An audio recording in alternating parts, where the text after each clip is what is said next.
Welcome to another broadcast by First Responder Broadcasting here on the SHN Sports Network on YouTube. We appreciate you joining us tonight. I'm Kelly DeVoll in place of Wally Harmon, who is away from us tonight. Also, we got David Doppler, Dave England, and Holden Tuma, all of us on the microphones tonight. We appreciate you joining us, and we look forward to a great ball game tonight. Dave, we have a tremendous night for football. We do. The weather, the Doppler day forecast, the weather turned out great. All that rain came through last night. It is a little bit of a north wind right now. It's mostly cloudy right now, but it is an absolute picture-perfect 78 degrees, and it feels like fall. It feels like Friday Night Lights, even though it's Thursday, and it feels like football weather, Kelly. It is an absolutely gorgeous night. This is by far the coolest, temperature-wise, football game that we've had so far to this point, and we are excited to bring you this game tonight between the Leander Lions and your Georgetown Eagles. We'll get the starting lineups here in just a little bit, but we've got business to take care of. Fellas, Holden, what are your thoughts about the game tonight? We're not going to your keys to the game just yet, but talk about this game tonight. Well, if you're a Georgetown fan, this is probably the best you felt all season. We've got 2 straight wins. Last week, we looked the most complete we've looked really since Copper's Cove that first week. Dominating defense. Offense was in rhythm. We're going to look to see, can they continue that trend against Leander, another conference opponent on the road. Should be a big turnout. Georgetown's going to get everyone's best shot. We know that already. We're going to see, can the Georgetown Eagles come out, be consistent with what they did last week? And that's one of the keys to the game tonight. You know, on paper, this game looks like it should be lopsided towards Georgetown, but they don't play these games on paper. And with District 11, 5A, Division I, you can't take any teams for granted. And talking to Coach Griffin, and we'll show you the interview here in just a little bit, but talking to Coach Griffin, there was definitely an effort to see that these kids didn't get complacent, didn't get too overconfident, and were ready to play tonight because next week – big game next week. Yes, sir. The Crosstown Classic, which we're not talking about till after these clock hits 0 tonight. And like Coach said at the coaches show last night at the practice field, they challenged their youngsters to get better each week, on both sides of the ball. And if they feel like this isn't much of a challenge, you cannot look at this game. Every game has to be 1-0. Every week you've got to be 1-0. So they're challenging their each individual kid to just get better. And, feeding off of what you said, Holden, I think our defense is really a great story right now. And I think our defense is giving our offense back the ball and giving them a chance to work out the wrinkles. Yep.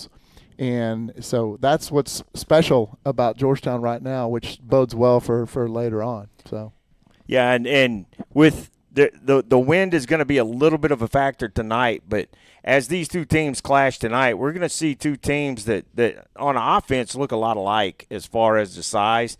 The front for Leander's got pretty good size to it and some athleticism. They've got a quarterback that can move the ball around, and they've got a guy, I hate to call him a wide receiver, I hate to call him a running back because they move him all over the field, and we'll talk about him in just a little while, but he is their big guy, and it's going to be up to this Georgetown defense to shut that down. And they've been playing as well as they have played all year, Holden.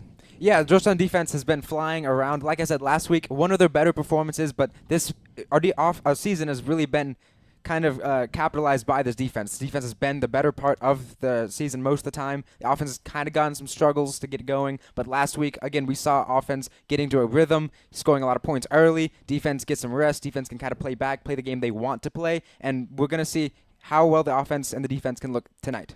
And Kelly, College Station Cougars are a really good football team statewide. Mm-hmm. And Leander. A&M. They haven't played College Station yet. Okay. A&M Consolidated. They went to one of those College Station teams, and they played them very well. They did. And first half. Yeah. And so we can't sleep on them. Yeah. Absolutely. And they have that utility player that's a speedster, and that, from my understanding, they also have a couple of defensive ends that can cause trouble. And you'll see whenever we go through the starting lineups in a little bit, this is a young Leander team. Yeah. So at this point in the season, they're gelling. They're getting their legs under them. They have gotten past that, hey, we're new. Now they're used to these Friday night lights on Thursday night tonight. They're used to the Friday night lights now. So they are starting to be a little more cohesive. So if Georgetown sleeps on this Leander Lion team tonight, it could be trouble. We are excited to be here tonight at AC Bible Junior Stadium in Leander, Texas on a beautiful night. We appreciate all you folks joining us here at the Pro Glass pregame show, and we appreciate all our sponsors. We'll go through our sponsors tonight, and I would also like to ask that for our listeners on YouTube, hey, check these sponsors out. If you live in Georgetown or anywhere near Georgetown and you can, visit these sponsors. Let them know you appreciate them helping us keep these broadcasts free, because so many schools have had to go to a pay broadcast now, and we are holding off on that just as long as we possibly can. But we're excited to bring you this game tonight between the Georgetown Eagles visiting the Leander Lions in District 5A, Division I, District 11. That's a mouthful. So much to talk about. Yeah. Of course, we miss Wally and Jerry Ann. We hope you guys are having a good time out there in Las Vegas. Wally's out there playing in a law enforcement softball tournament, and this is his annual. I'm going to miss this game, so you got to fill in for me. So, folks, if it starts to be too bad, then just put it on mute and watch the game. I think maybe listen to some tunes. I think last time, I don't know if it was Gupton or here, but last time we broadcast together, you joked that I'm about to jump out the window. Yeah. I don't know if it was. Yeah. Well, you can't get out these windows because they don't open, so we won't have that problem. Folks, I had the opportunity to visit with Coach Griffin and get some thoughts on last week's game and this week's game. He's always so gracious in giving us those interviews. But Coach Griffin talked about the really big win last week against Hendrickson, and now this week, this game against Leander tonight. And here's that interview with Coach Griffin.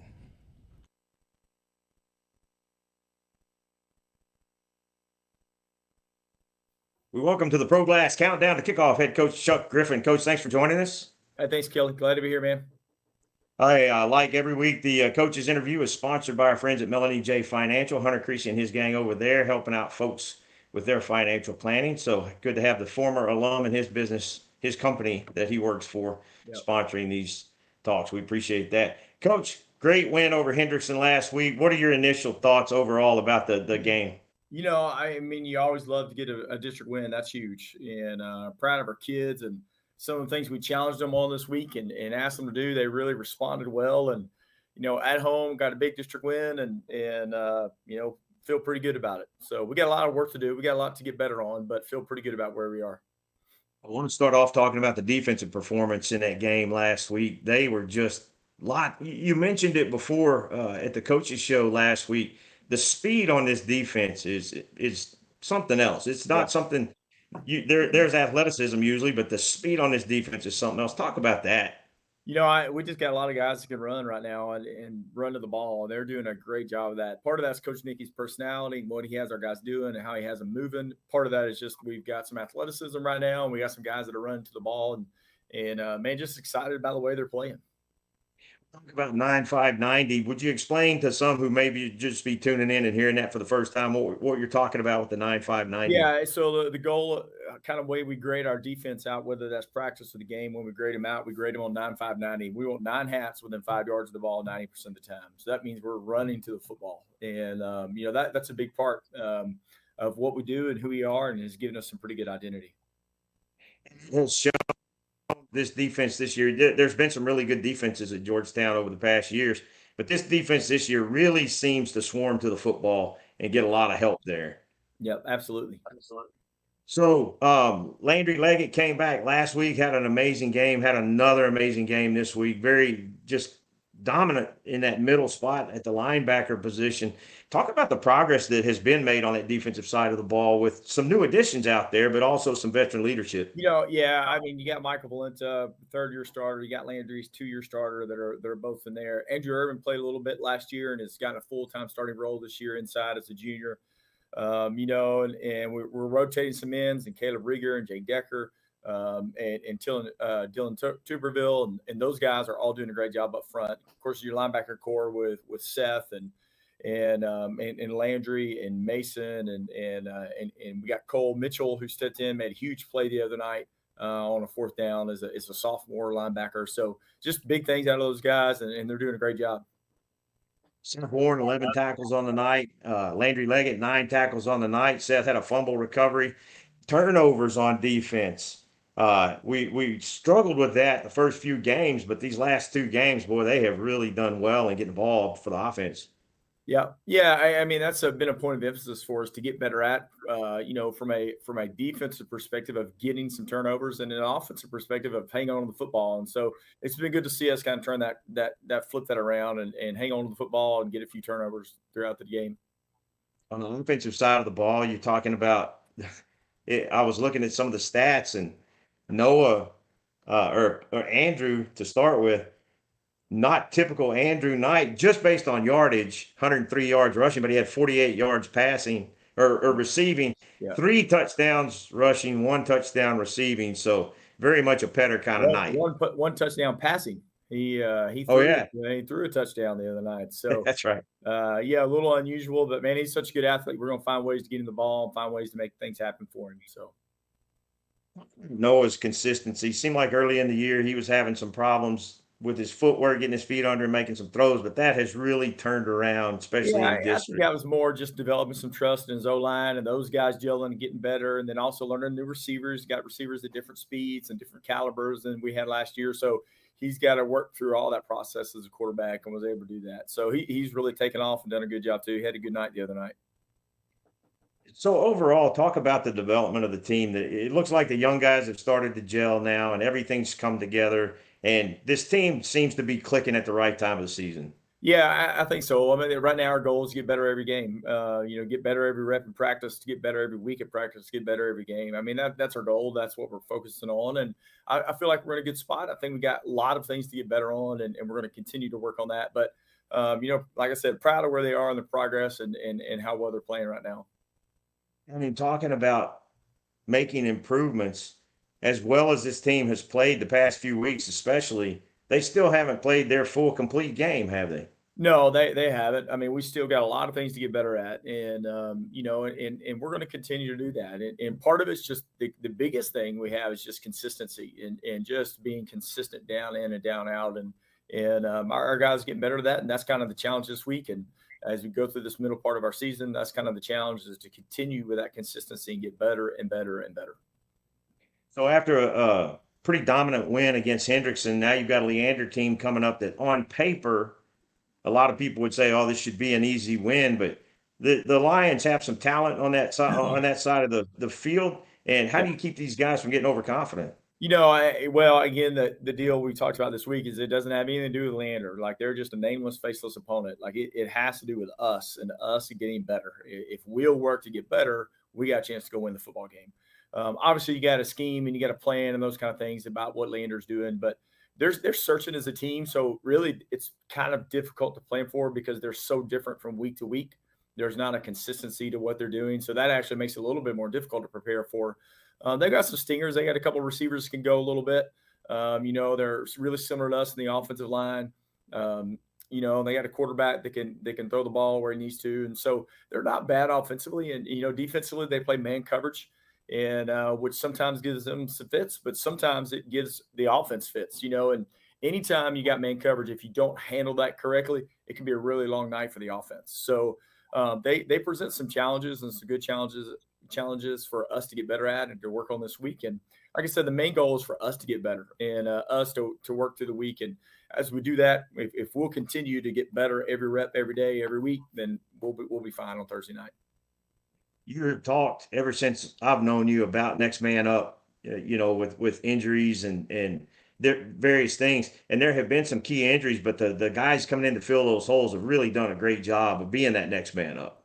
Yeah, I think that's part of our program and the idea behind 5 football teams and why we have 5 teams playing every week. And that's the goal of we have kids prepared because they're playing.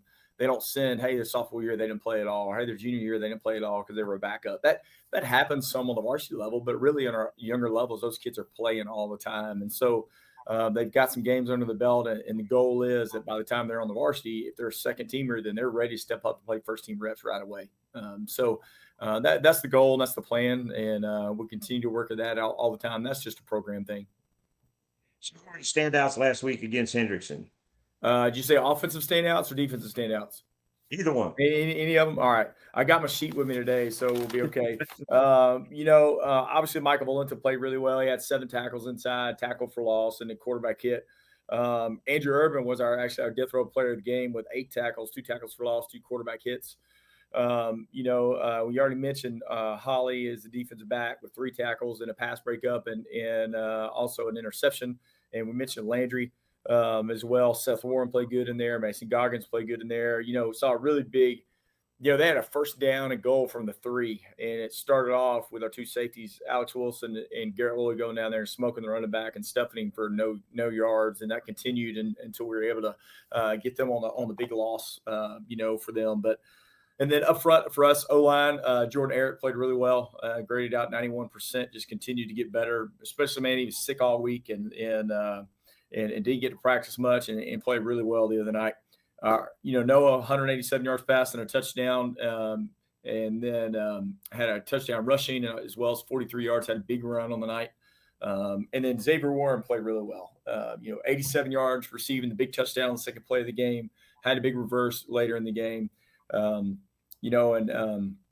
receivers were actually our unit of the week. He did that. Cody Hollybeck had special teams wise had 32-yard return and a tackle. Gavin Callaway had a 24-yard return and an 18-yard punt return. Also had a big big reception on the night for a pretty good gain. And then Ivan Espinoza played really well, blocked really well. Davin Sedgwick blocked really well on the edge. And so our receivers were our unit of the week this past week. You did mention something, the big loss.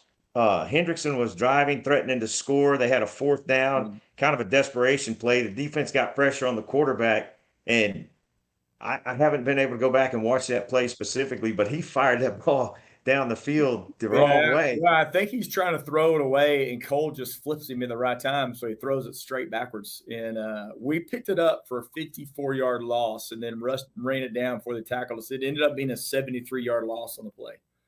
That hurts the offensive stats. It hurts the offensive stats big time. So, well, Coach, your team played great. We are looking forward to this week against Leander at Leander. Should be a very beautiful night for football Thursday. Yeah, I think it's going to be pretty rainy, I believe. So it might be a little wet for us right now, but I don't know. That you never know with the forecast around here. So, well, cooler. It'll be cool. The coolest game of the year so far. Going to be cooler. That's good. That's a fantastic thing because that AC up in the press box has to work really hard when it's hot out. So, well, Coach, we appreciate your time as always. Thank you so much, and best of luck this week against the Lions. Hey, thanks, man. Folks, that is head coach Chuck Griffin here on the Pro Glass Countdown to Kickoff. This interview again brought to you by Melanie J. Financial. Countdown to Kickoff continues in just a moment. This season's interviews with Coach Chuck Griffin are brought to you by Melanie J. Financial. Melanie J. Financial is a highly experienced wealth advisory firm with over 2 decades of expertise. Our team of expert financial advisors is ready to serve you, and we offer the convenience of in-person consultations at your location. One of our financial advisors is 2016 Georgetown football alumnus Hunter Creasy. Go to MelanieJFinancial.com to book your free financial consultations.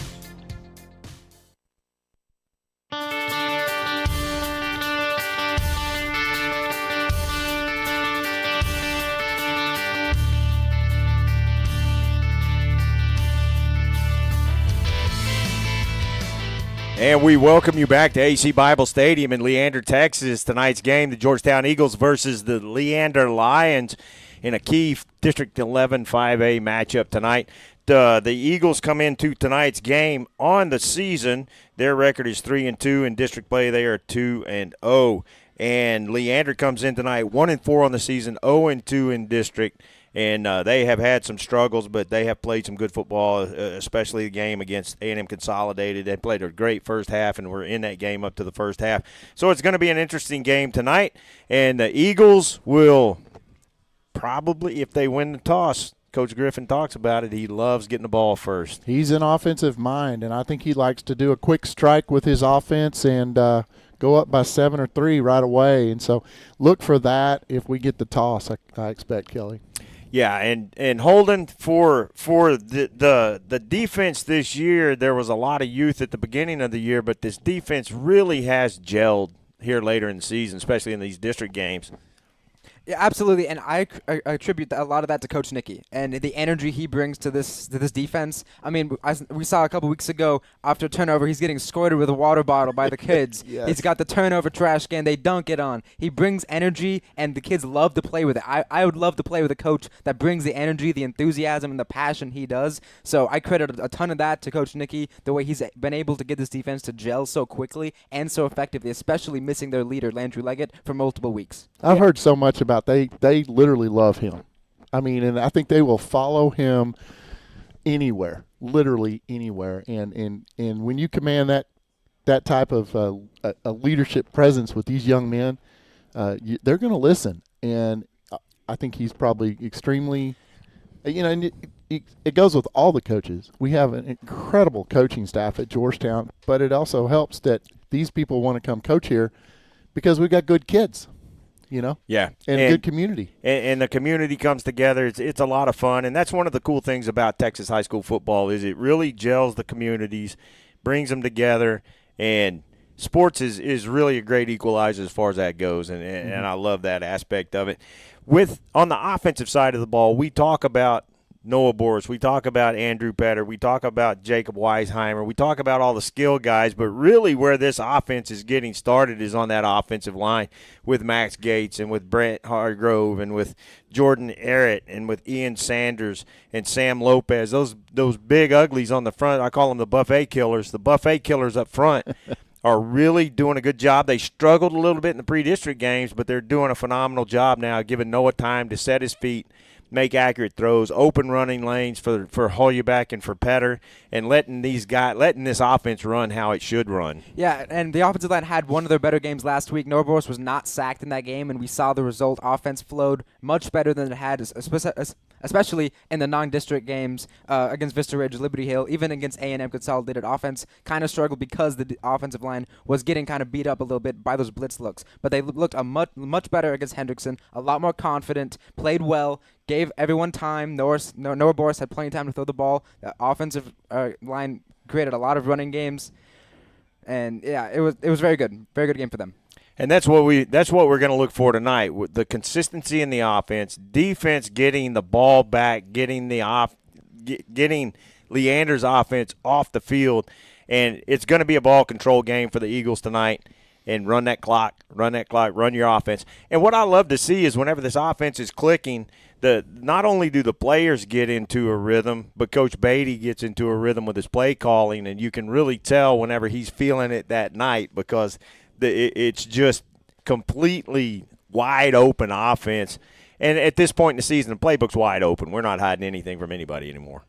If we're talking about keys, I think it's in the trenches tonight with that D-line for Georgetown.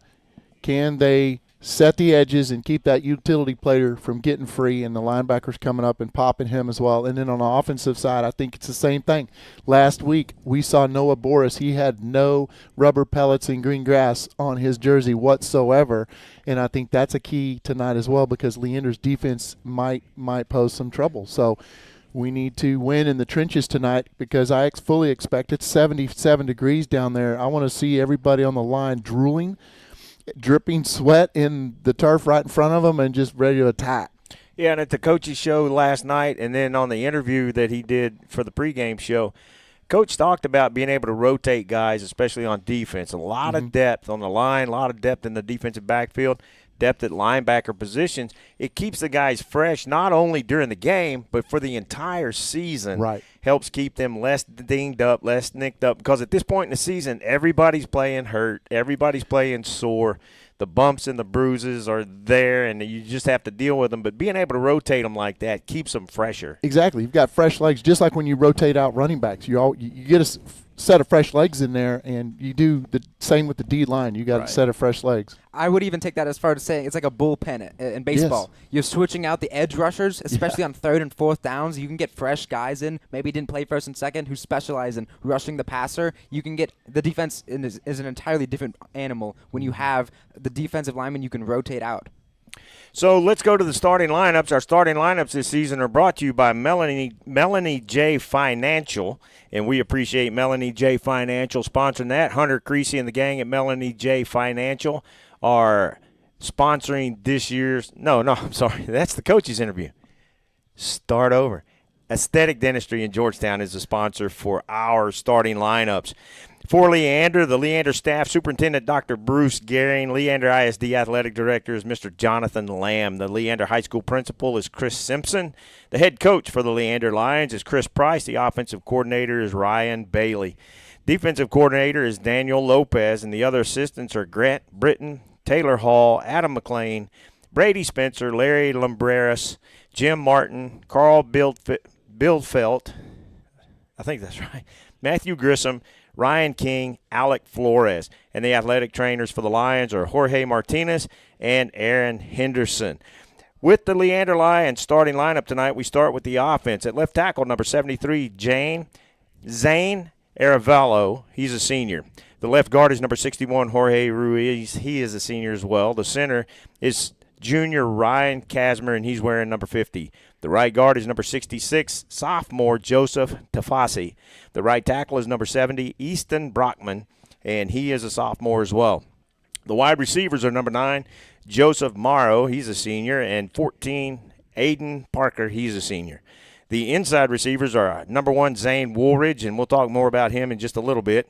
He's a junior. And number 24, E.J. Hargrove, he's a junior as well. The running backs are Braden Lott, a sophomore, number 35, and the halfback is Joe Weiss. He's a senior wearing number 5. Kicker, whenever Leander kicks the ball tonight, is Ivan Rodriguez. He's a senior. On defense for the Lions tonight, at defensive end, number 5, Joe Weiss. He's a senior. The nose is number 77, Gavin Rodriguez. He's a senior as well. Defensive tackle is number 4, Nick Parsons. He's a junior. The defensive end on the other side is number 18, Charlie Allender. He is a senior. The 2 linebackers are Michael Segovia, a senior wearing number 40, and wearing 0 is Brady Langston. He's the other linebacker, and he is a senior. The strong safety is number 26, Calvin Kessler, a junior. The cornerback is number 2, Malachi Fillen. He is a junior. The weak safety is Nick Jazz. He's a sophomore wearing number 20. The free safety is number 23, sophomore Tyler Mormon. The cornerback is number 12 on the other side, Jacob Harris, and he is a senior. The deep snapper for PATs is Caleb Billfelt, and that's the starting lineups for the Leander Lions. For your Georgetown Eagles tonight, on offense, we have number 54, Max Gates. He is the right tackle, and he's a junior. Number 75, Brant Hargrove. He's a junior, and he's the right guard. Number 76, Jordan Arrett. He's a senior, and he's the center. The left guard is senior Ian Sanders, number 72.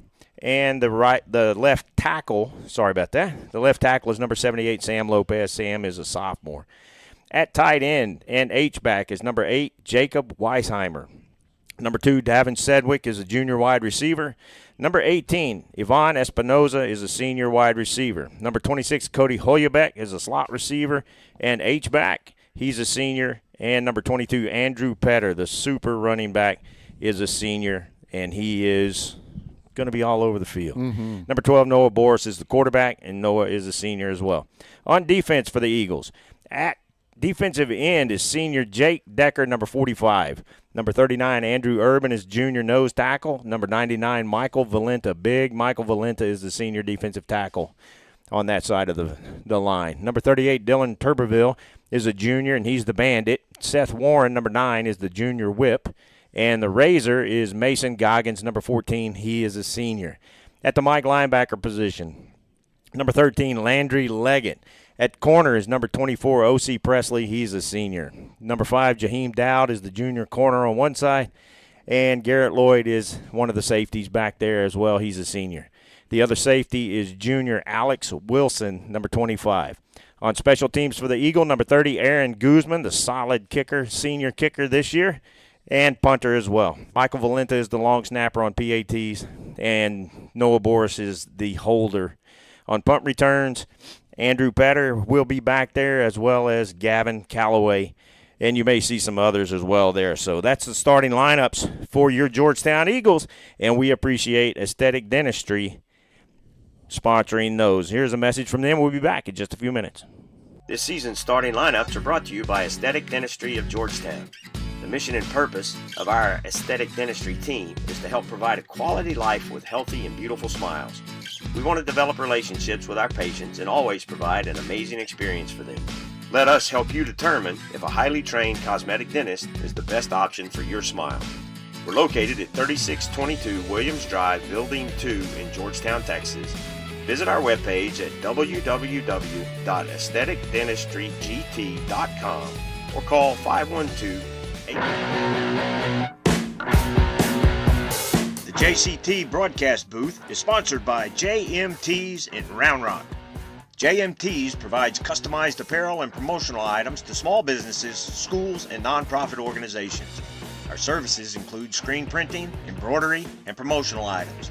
Our game-changing direct-to-film printing allows JMT's to print full-color graphics on your garments.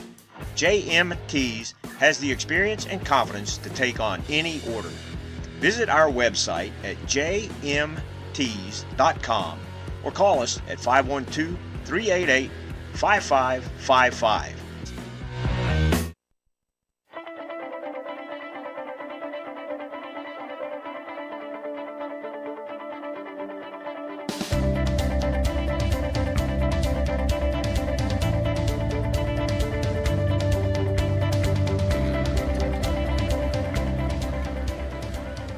And welcome back to the JCT Memorial Broadcast Booth, brought to you by JMTs, and we appreciate them as well for sponsoring that. Here on the Pro Glass pregame show, countdown to kickoff. Holden, what are your keys to the game tonight for the Eagles? I've got 4 keys, and number 1 starts with stopping number 1, Zane Wooldridge. He's averaging over 100 yards a game receiving and has 7 touchdowns on the year. He's probably their biggest threat offensively. If we can slow him down, it should be make the job a lot easier. Stormy Johnson, secondly, umpire starting Jason Ruff, fast on offense last week. Our first 5 of our first 6 drives ended in touchdowns. If we can replicate that, I see a good chance that we're going to win this game. Field judge, Thirdly, Scott Slaughter, preventing the side QB judge, scrambles. Last week, their Hendrickson quarterback, Keontae Fowler, kind of got after us a little bit. He was very electric with the ball. This quarterback is not going to be much different. Logan Mitchell's leading the team with 84 yards per game rushing. If we can slow him down in the scramble drill, we should also give this defense a lot better chance to win this game. And finally, getting Petter active. It sounds simple. It is simple. You feed Petter. Everything relies on Petter. If they respect the run, they have to commit more players. It opens up the pass game. They respect the pass game. They leave the box open. We get Petter going. It goes hand in hand. If we can find that balance, we should win this game. Yeah, and Holden, with getting Andrew Petter going, every team we play is watching number 22, waiting, usually spying him.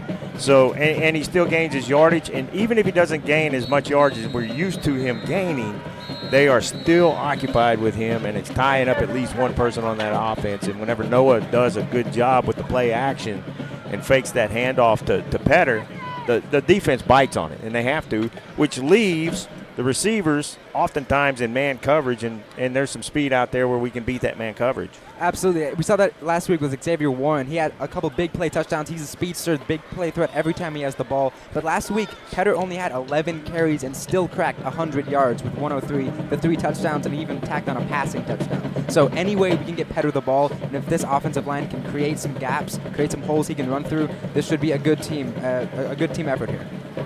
Yeah, and the teams are about to take the field. We see the Georgetown sign coming up, Lion Hunt season. I like it. And there we go. Sorry about that. I was checking the crowd, Mike. And here come your Eagles.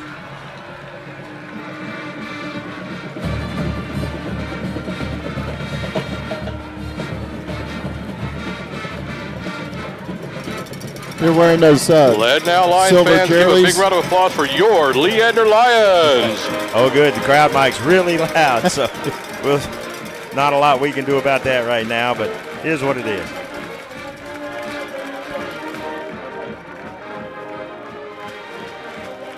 Well, we've got a lot of crowd mic tonight, so we'll just have to deal with that as we go. For Leander tonight are Joe Weesey, Jacob Harris, Aiden Parker, Joseph Morris. All right, not a lot on that, so we'll pull that back up later. Yeah. So we can maybe.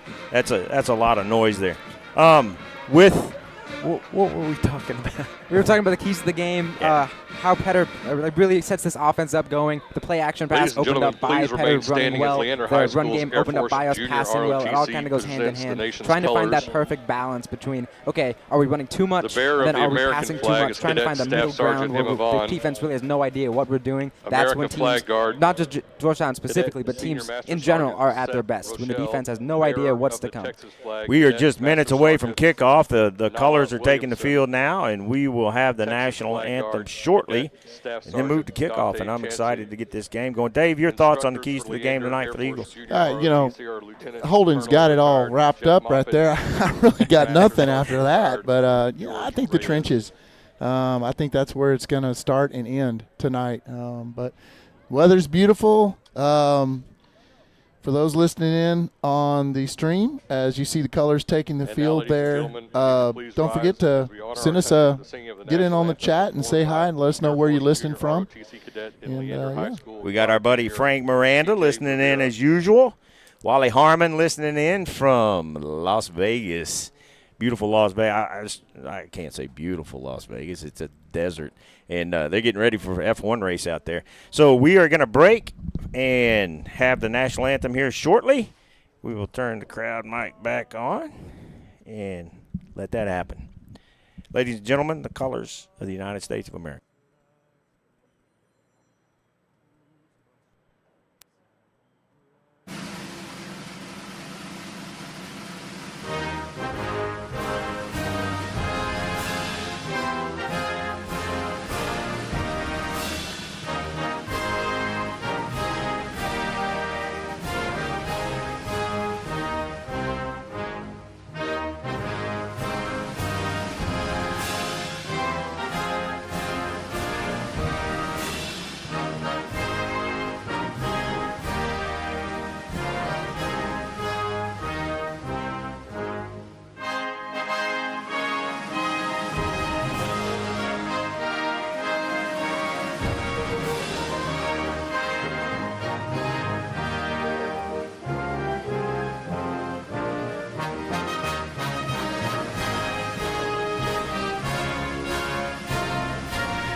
Thank you, TJ.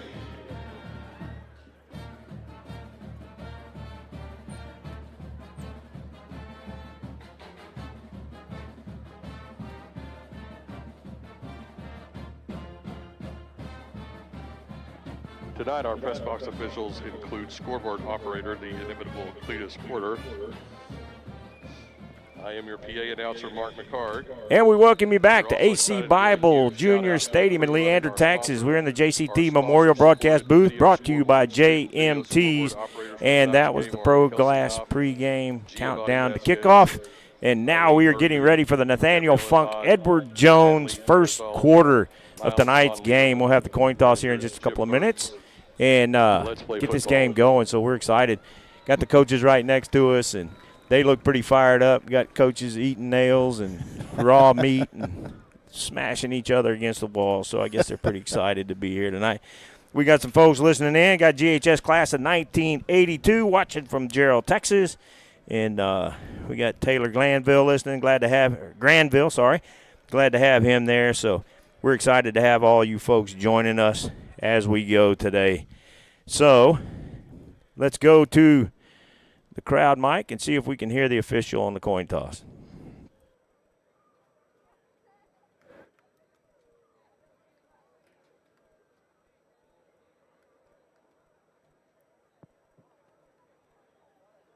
Again, ladies and gentlemen, captains for Leander tonight are Joe Weesey, Jacob Harris, Aiden Parker, and Joseph Morrow.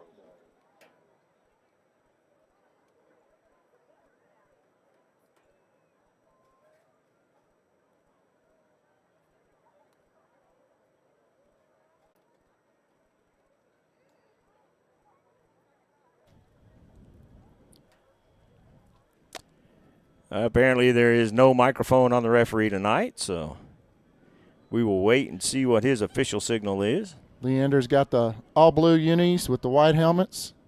Georgetown with their traditional silver helmets and the silver visiting jerseys tonight with EF and D on the front. Here we go. Leander will be receiving the kick, and they will be going left to right on your screen. So we are just about ready for some football. And since Dave stole my thunder with the uniform descriptions, no need for me to get there. You are a uniform, do that. Uniform geek, aren't you? I am indeed a uniform geek. So we are ready for kickoff here in Leander, Texas on a beautiful Thursday night. This stadium is shared like our stadium in Georgetown, so every once in a while the teams are going to be playing Thursday night games. We only have one Thursday night game this season on the schedule. So Taylor listening in from Wichita, Kansas. Dave, we got some more games going on this weekend tomorrow. We do. Tomorrow night, Leander Glen, and it will be at Georgetown Eastview. And then also tomorrow night, College Station at Cedar Park. And then College Station A&M Consolidated visits Pflugerville-Hendrickson tomorrow night. So the rest of the district is playing tomorrow night. So we won't be able to keep you up on scores. No scores to keep up with, but a fantastic sports weekend in the state of Texas. We got Georgetown Eagle football tonight, more high school football tomorrow night, Texas OU Saturday, followed by A&M and Alabama on Saturday, and then the Dallas Cowboys play the San Francisco 49ers Sunday night. So if you're a football fan in the state of Texas, the Texans are playing, I forgot who they're playing. Not a Texans fan, Cowboys fan. So here we go. We are excited to bring you this ball game tonight. Number 10 and number 1 look like they're back to receive for Leander. That's Woolridge. He's the danger. Aaron Guzman lined up, and there's the boot. It's a short kick, going to be fielded about the 15-yard line. Ball carrier takes it up the middle, gets across the 25, down to about the 27, and I didn't see who the number was on that. Was that? Looked to be 31. I think that's Cole Mitchell. Yeah. No, that's Jake Bridwell, defensive back. So Leander starting at their own 27-yard line, starting with the ball first.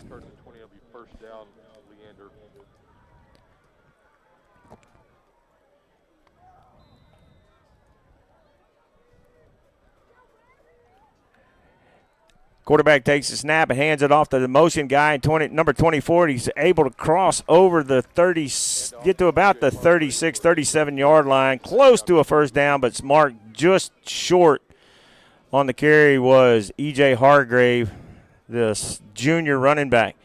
Quickly from the huddle up to the line.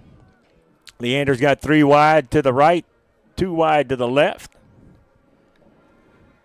And the handoff goes back to the right. The motion man again, number 24, is E.J. Hargrove again, and he's able to get the first down for Leander. So they're going empty again, which is what we saw Georgetown kind of struggle with early on against Hendrickson. The empty looks quarterback, no running backs in the backfield, 5 guys out. It looks like Leander's watched the film. Logan Mitchell, the quarterback for Leander, checking for the signals. No huddle here per se. Not a traditional-looking huddle, but taking a little bit of time. 19-18 on the play clock. 15-14. Mitchell claps, fakes that clap. E.J. Hargrave in motion again. Swing pass out to the left. I think that's number 1. He is Zane Woolridge, and we're going to be calling his name a lot tonight, but he's able to get the first down on that swing pass out to the left side for Leander. He was one of the keys, slowing him down, slows down this entire passing attack right there. Good burst, first down. Folks, we'll be trying to keep up with the game clock. I know we've had some comments about that. This is my first time trying to do the game clock, so be patient with us. It's a add-on that we're trying to do. And you're already off. That's all right. Mitchell's back in the backfield, checking the signs. 3 wide, 3 to the right, and Hargrave again in motion. Keeper. Mitchell takes it up the middle, takes a big hit, but he's able to gain about 7 yards. That was Chris Tracy on the. Have we seen him this year? I'm not sure. That's the first I've heard that name. That's I believe that's a Leander name. No, I'm sorry. That's Leander. I'm sorry. Garrett Lloyd. That name we know. We know that one. He's familiar too. Sorry, folks. I am not Wally Harmon. Mitchell's in the backfield again, and he has Woolridge next to him. Hands the ball off to Woolridge. He's able to bounce it outside, gets a good block on the outside, and he gets swarmed by the Eagles, but he is down into about the 25, 26-yard line of Georgetown. A host of Eagles out there to make the stop, but not after a big gain. We've seen this kind of 2 weeks in a row where the other team wins the toss and decide to take the ball, and I think it's because they don't want Georgetown to be able to get into the early rhythm. They want to score points on the board and put Georgetown in an immediate pressure situation where the offense thinks, okay, we have to score because the other team already has 7 points on the board. Yeah, if it's going to be a track meet, you have to be ahead. Absolutely, yeah. Woolridge in the backfield with Mitchell. Mitchell takes the handoff, fakes the handoff, keeps it, goes up the middle, and he gets about 5 yards right up the teeth of that Georgetown defense. In there was Landry Leggett, one of the first ones to make the hit in there, but he had some help from Garrett Lloyd on that tackle as well. Also in on the tackle was Alex Wilson. So it's going to be second and about 6 yards for the Lions on this drive. 9:14 left in the Nathaniel Funk Edward Jones first quarter. Snap goes back and a quick pass out to the left side into the hands of Woolridge. And again, we told you we're going to be hearing his name a lot, and those quick passes are being really effective with the Eagles playing off on the receivers some. We saw something similar, again, against Hendrickson, where the DBs are playing off. It allows them to get a immediate snap and a throw right out to a receiver who's able to make a man miss, gain some yardage. And Woolridge is electric. We've seen that already. We saw that coming into this game. He's obviously the focal point of this passing attack. Joseph Morrow, number 9, out left with Woolridge. Woolridge in the slot on the left side. Alex Parker, E.J. Hargrave, and River Hom on the right side. Mitchell takes the snap, fakes the handoff to Woolridge, breaks a couple of tackles, and he gets down inside the 5-yard line, down to about the 2, maybe 3-yard line, and it's going to be second and 1 at that point. So they can get the first down without scoring, and they are running right at this Georgetown defense. Yeah, they're taking it to him right now. It seems like the same play. 24 goes in motion. It's either a pull or a give, and right now, no answers. Mitchell in the backfield's got Hargrave next to him. Takes the ball, goes straight up the middle, and he has crossed for a Leander touchdown on their first drive of the game with 8:27 left in the first quarter. Leander goes up 6-0. The extra point attempt to follow. That really couldn't have gone any better if you were our Leander. Touchdown on the first drive. No real negative plays to be had. That looked good. They looked well executed. Snap is back, and the kick is up. Blocked. And it is blocked. Not blocked. It was off the upright. My apologies. So No good on the extra point. That could come into play as we go down the road. So 8:27 left in the Nathaniel Funk Edward Jones first quarter. Quick break here from the JCT Memorial Broadcast booth. This is First Responder Broadcasting bringing you Georgetown football. Every first quarter this season is brought to you by Nathaniel Funk, your Leander, Georgetown, Edward Jones financial advisor at 1640 Highland Falls Drive, Suite 801, Leander, Texas, 78641. Learn how he can help you with your financial goals. Visit edwardjones.com/.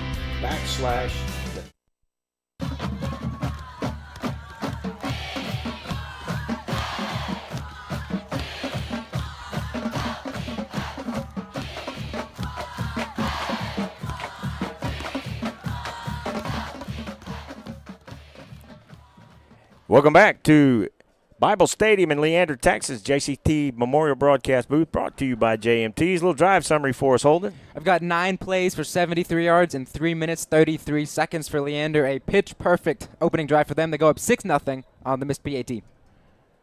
So the Eagles will take the kickoff. Can't see the number. These jerseys are hard to see the numbers on when they're far away. I think it's Gavin Calloway back there on one side. I can't see who's on the other side.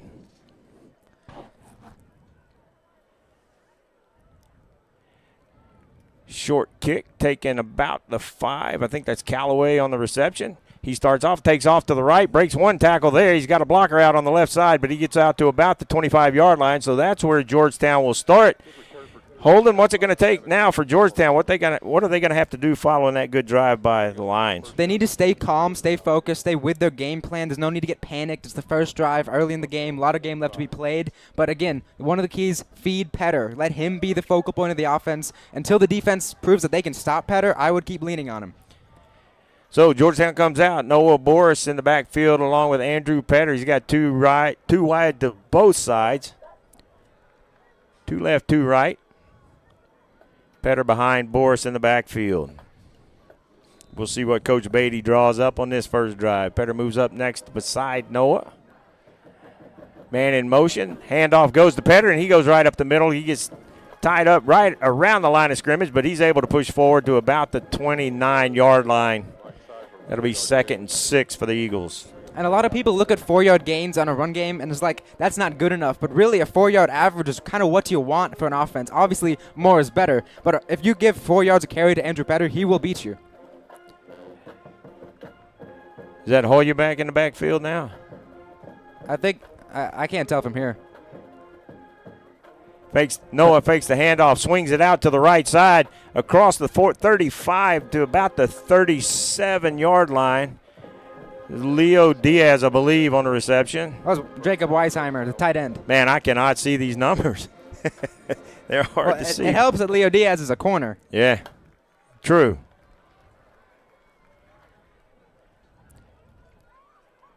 So first down for the Eagles at about the 39-yard line. They're on 39-yard line.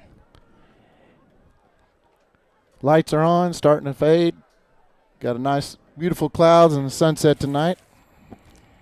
Single receiver out to the left, and the handoff goes quick to the Petter, I believe. And when he went into motion, he's able to get across the 45-yard line. No, that was Hollybeck. Hollybeck's able to get up to about the 45-yard line there. So 2nd and short for the Eagles with 6:55 left in the first quarter. Hollybeck's going to be out to the left side. Ivan Espinoza out to the right. Boris is under center, which you don't see a whole lot in this area of the field. Fakes the handoff to Hollybeck and then pitches it to Petter. He's out to the left side. It's stiff arm. He gets across the 40 down to the 35-yard line. There's a late hit out of bounds and 2 flags from the referees on that late hit, and he was significantly out of bounds, way out of bounds when that came. Number 23, Tyler Moorman, the defensive back, sophomore defensive back for the Leander, is going to be the one guilty of the penalty. He stepped out of bounds early, too, so they're going to spot this ball at the 39 and then enforce the penalty from there. So it should be at the 24-yard line for the Georgetown Eagles. After the play, personal foul, late hit, out of bounds, defense, number 40, 15 yards from the end of the run, automatic, first down. Appreciate that. Yeah, so a crucial penalty right there, which moves it down to about the 24-yard line, and that is a borrow from Morrow first down. Yes, sir. I knew I was forgetting something. Borrow from Morrow first down. Smoothie King red zone. Not yet. No? That's across the 20. Stop, Dave. Noah takes a snap. He's got a man open down at the end zone. Oh, in and out of the hands of Xavier Warren, the sophomore receiver. Thought he had a touchdown, but just enough hands in his face from the Leander defender to drop that ball. I like the call, though. You get the big penalty, go tempo, take a shot to the end zone. 2nd and 10 now. Let's see if the offense dials it back or stays aggressive. Coach Beatty has 2 receivers out to the right, 1 out to the left. Petter in the backfield with Noah Boris.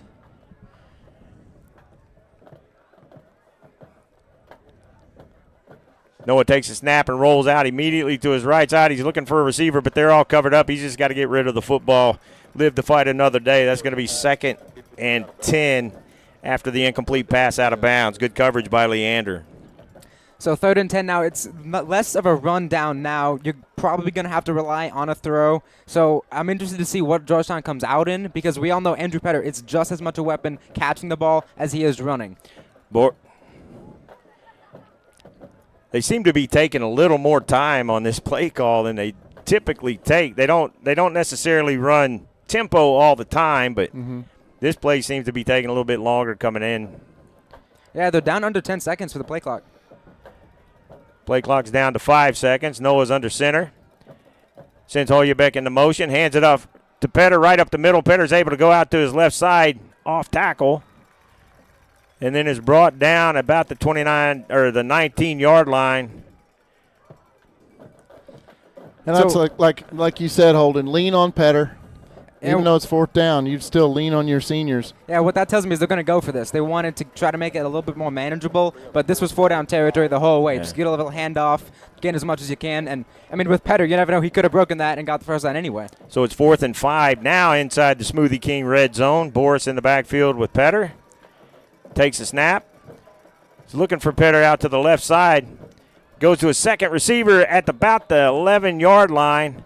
The reception made by Gavin Calloway for a borrow from Morrow first down at the 10-yard line. So it's going to be 1st and goal inside the Smoothie King red zone on this borrow from Morrow first down. Good drive here by the Eagles. Got a couple of breaks from Leander, but trying to answer the score that Leander had on their first possession. And you love to see the poise and the posure, from Noah Boris.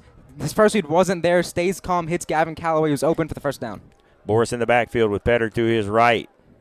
Hoyebeck goes in motion out to the right, but the handoff goes to Petter. He tries the left side of the line. He's able to get about 3 yards, and then he is swarmed by Leander defenders. For Leander on that play, Calvin Kessler, number 26, was the first to make contact, and then he got a lot of help from his buddies out there on the edge. They've watched a little film. They know it's going to, Petter is our main running back, 3-year starter. 2nd goal from the 8-yard line for the Eagles.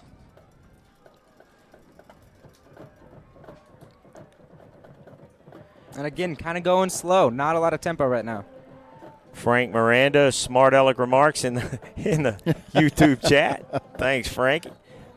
And line jumps. We'll see if they were drawn off. No, they're saying false start on Georgetown.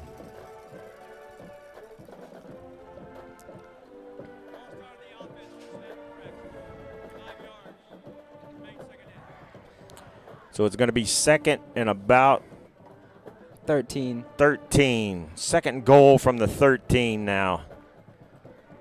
Tight formation. Hoyebeck goes in motion. Handoff is faked. And the pitch is made to Xavier Warren. He tries the right side, but good pursuit limits the gain to about 1 yard. So it's going to be 3rd and goal from the 12-yard line. We'll see what Coach Beatty deals up now. That was very well played by Leander. The reverse play, I don't believe we've run that so far this year, but it did not catch them by surprise. They stayed disciplined, played both sides of the field, and even with Xavier Warren's speed, could not find the edge. So empty backfield for Boris. 2 receivers right, 2 left. Tight end on the left end of the line. Noah takes a snap, and he's looking over to his left. He's got a receiver open, but he overthrows Gavin Calloway. So that's going to bring up 4th down, and it looks like Coach Griffin's going to have the field goal by Aaron Guzman. That was a perfect read, too. They sent a blitzer from that edge, which kind of, I think the defensive backs did not play that coverage perfectly. Noah Boris immediately finds the hole in the zone, but I think the pressure forced that throw a little errant, too high. So the 29-yard. I think we got a penalty. Yeah, penalty. I don't know if it was before or after. The 29-yard field goal was good.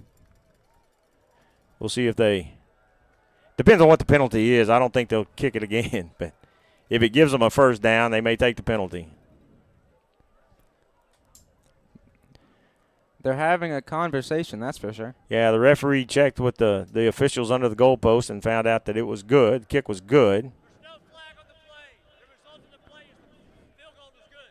So, Georgetown's on the board. Not what you wanted. You wanted the touchdown, but they are able to cut the lead in half with 3:59 left in the Nathaniel Funk Edward Jones first quarter. We will take a break, and we will be right back after this. Stick with us, folks.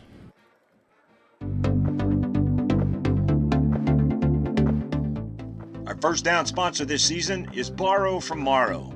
Borrow from Morrow, our team is dedicated to providing the best mortgage experience possible. We do that by offering easy-to-use mortgage tools, including our handy mobile app, competitive rates, and assistance from an experienced loan officer. Our loan officers understand the local markets, have access to a wide variety of loan programs, and are ready to guide you through the process. Your family, your future, our focus. For your mortgage needs, remember, Matt Morrow, Borrow from Morrow. For more information, visit borrowfrommorrow.com.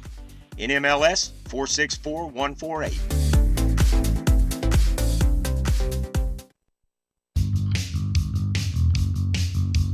All right.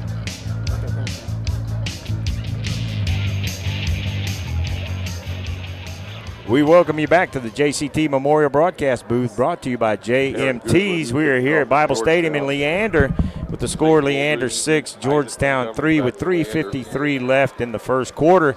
And the Eagles will be kicking back off to the Leander Lions. Aaron Guzman back for the Eagles to kick.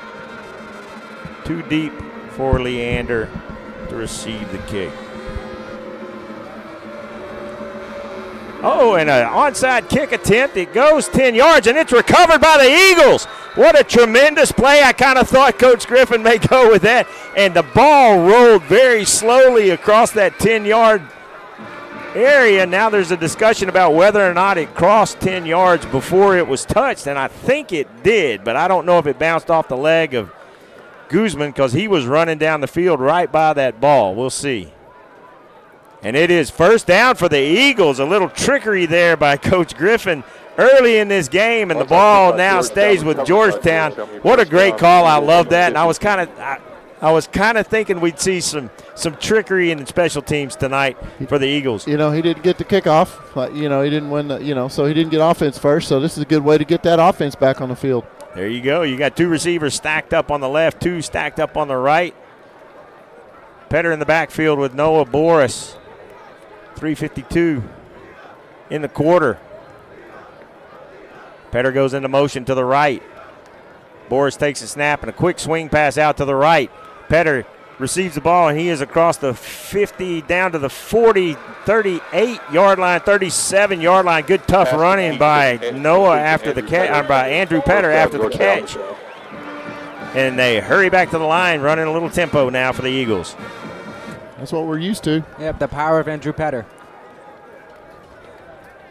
Noah Boris swings it out. This is going to be another pass. He's got a receiver wide open, and he can't find him. Oh, he was out there all by himself. Jacob Weisheimer was all alone, and that was Xavier Warren trying to throw a touchdown pass, but it was he couldn't even find the ball while it was in the air. Jacob couldn't find the ball, but that was there. I mean, it's fun. Yeah. I mean, you give it a shot. A little trickeration. So, looks like we got a timeout on the field. Timeout by Leander. So we will take it with him. Score is 6-3. Leander's ahead right now, but Georgetown has the ball. 2nd and 10 when we come back. Stick with us, folks. We'll be right back here on First Responder Broadcasting on the SHN Network.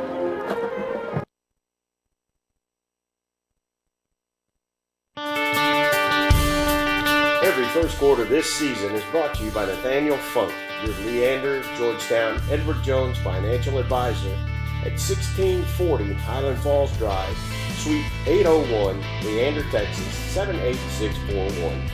Learn how he can help you with your financial goals. Visit edwardjones.com/.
I tell you what, we've been sitting here yammering.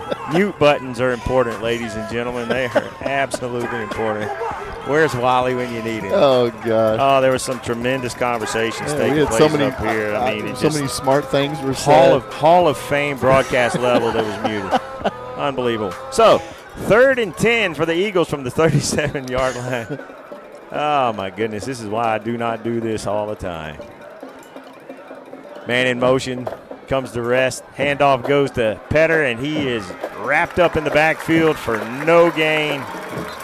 Can't take him to the ground, but a host of Leander Lions there to stop Petter. So that's going to bring up 4th and 10 with 3:05 left in the Nathaniel Funk Edward Jones first quarter. This is a tough spot too, because it's probably too long of a field goal, but this is not really where you want to punt the ball. So I'd probably expect them going for this, even if it is a 10-yard.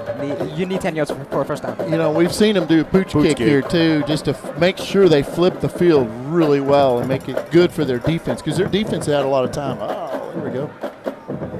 Got him to jump, but they didn't snap it. Yep.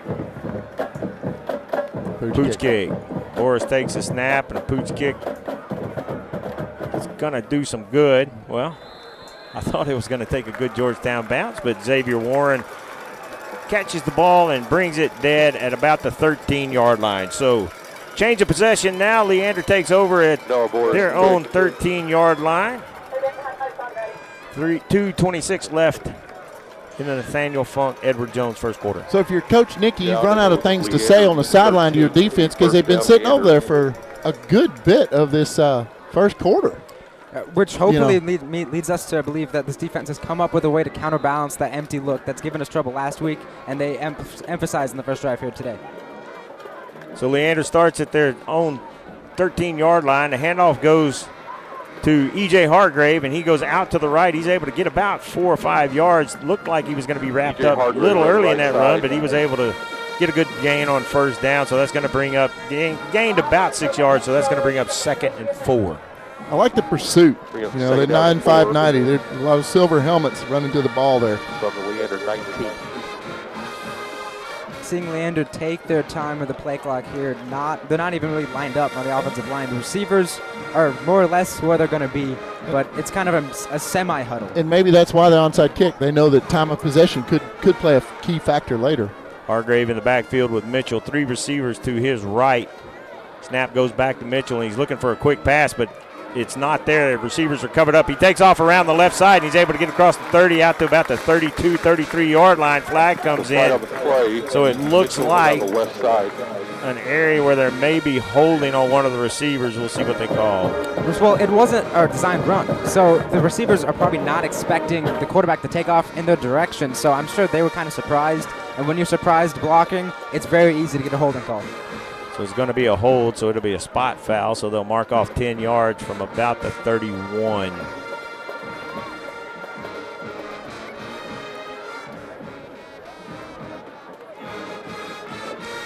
Holding. Offense. Number 9. 10 yards from the spot of the foul. Repeat, second down. Joseph Morrow, the senior wide receiver, guilty of the hold, so that's going to repeat second down. It's going to be about 2nd and 3 now, since that was a spot foul for the Lions. 1:24 and the clock's running here in the first quarter. And I guess Leander is taking as much time as they can just to shorten this game and keep the ball out of the hands of the Eagles. I think you're right. Mitchell in the backfield. Receiver goes into motion. He takes the handoff. He's bottled up immediately and actually loses a yard. Well, they said he got forward progress, but I didn't see where the forward progress came. But that's going to bring up a 3rd down and about 2. And early in this game, a big 3rd down for both teams. Hargrave on the carry. Yeah, this is a big one for the Georgetown defense, because if they can force a punt, you can get maybe a good return, setting your offense up in good field position. Again, we've kind of seen some struggles from this offense, so setting up with the best possible position will be huge for them and their success long term. Eagles trying to get a stop here. Get the ball back. Mitchell in the backfield. Takes a snap. Looked like there was a little motion. Oh, and the running back is just swallowed up for a loss of about 3 yards. So that's going to bring up a 4th and 5 for Leander. And it's hard to call the numbers of everybody that got in there. First quarter is going to run out here.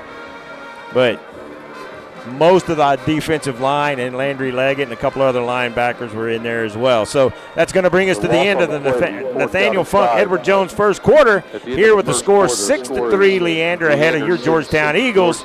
We are going to take a break, and we will be right back after the Car, RV, or heavy equipment needs glass to be replaced, Pro Glass can get the job done in no time. Windshield chip repairs in under 30 minutes, no appointment necessary.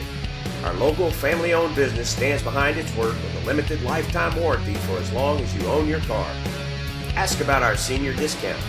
Pro Glass of Georgetown, located in 2303 South Austin Avenue in Georgetown. We are the Central Texas choice for RV, heavy equipment, and auto glass since 1998.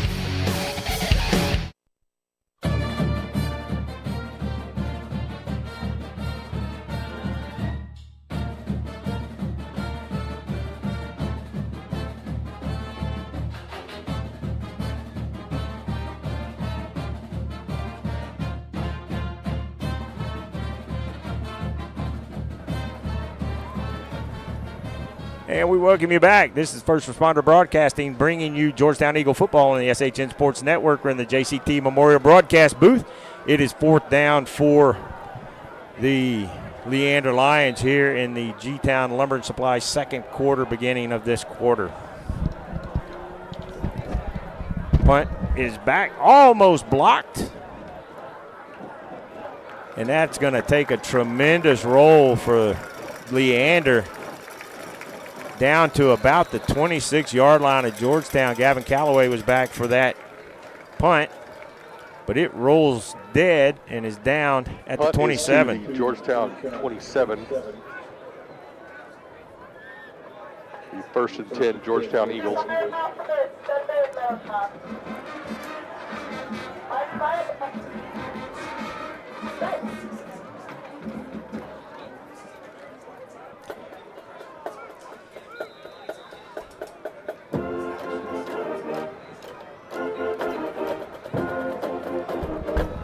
Good job of the Eagles getting off the field on defense, which is exactly what we needed to do. Snap goes back to Boers. He hands it off to Petter. Petter's off to the left side. Gets wrapped up immediately on that left side.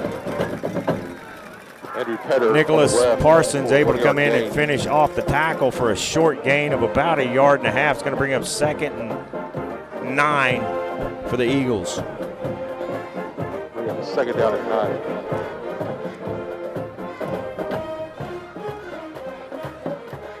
Georgetown kind of struggling to do anything on offense. The Lions are playing a really good defense, and it's causing some problems right now. 2 in the backfield with Noah Boris.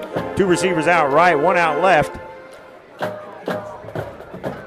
And that's Callaway, I think, in motion. Fake swing pass out to him, and Noah's in trouble. He's looking for a receiver. He's able to find Holyeback across the middle. He's able to get across the 35-yard line. We'll see where they mark him down, about the 36. It'll be close for a first down. I don't think they're going to quite give it to him. 3rd down and 1. Hard to say. Nah, 3rd and inches looks like from up here. Yeah, they're almost directly in front of us. I guess he needs about 3.27 inches for the first down. They're bringing in Valenta. Big Michael Valenta, number 99, coming in to a tight end position. 2 tight ends. It's the big set. Snap goes back to Boris. He hands it to Petter, and Petter goes right behind where big Michael Valenta was. I think Michael ate 2 of the defensive ends on that side, and Petter's able to get the first down across the 40 to about the 43-yard line. Love it. That's huge. That's a huge conversion because one of the keys was starting quick offensively. Haven't really up to this point, so extending the drive is huge. 3 receivers out left, a tight end on the left side as well. Petter in the backfield with Noah Boris. He hands the ball up to Petter, and he goes right up the middle. He gets across the midfield. He's down to the 30, 25, 20, 15, 10. They're not going to get him. Touchdown, Eagles! Andrew Petter on the huge run of about 57 yards for the touchdown for Andrew Petter. That's all it takes. 1 carry is all it takes to explode. That Andrew Petter, his speed is kind of underrated. We kind of talk about him as a power guy, someone who will run through you. You see the speed there, the cutback, turns on the afterburners, outruns the safeties. That's a touchdown for your Eagles. And Petter is able to find the holes. He was patient, let them open up, and then he turned on the speed. Guzman in for the extra point attempt. The G-Town Lumber and Supply extra point is good. And that brings the score 10 for your Eagles, 6 for the Lions here in the the G-Town Lumber Supply second quarter. We will take a break, and we will be right back after this. Contractors, subcontractors, and do-it-yourselfers. We specialize in dimensional lumber, decking, siding, door and windows, hand-hewn timbers, KDAT lumber, and corbels. Hometown service like none other. Visit us at 9400 Brown Lane in Austin, Texas, or visit our website at gtownlumberandsupply.com.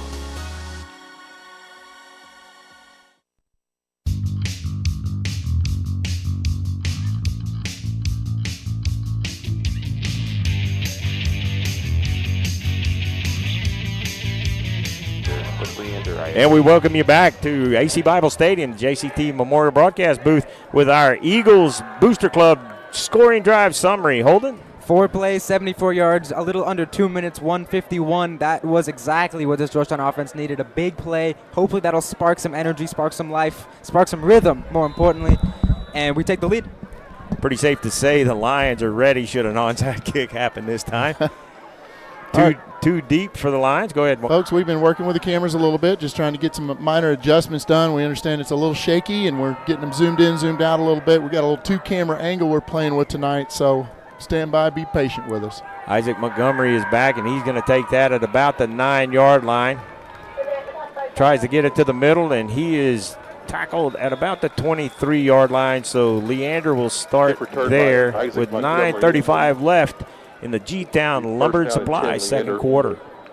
And this is big for them now because they had a great first drive.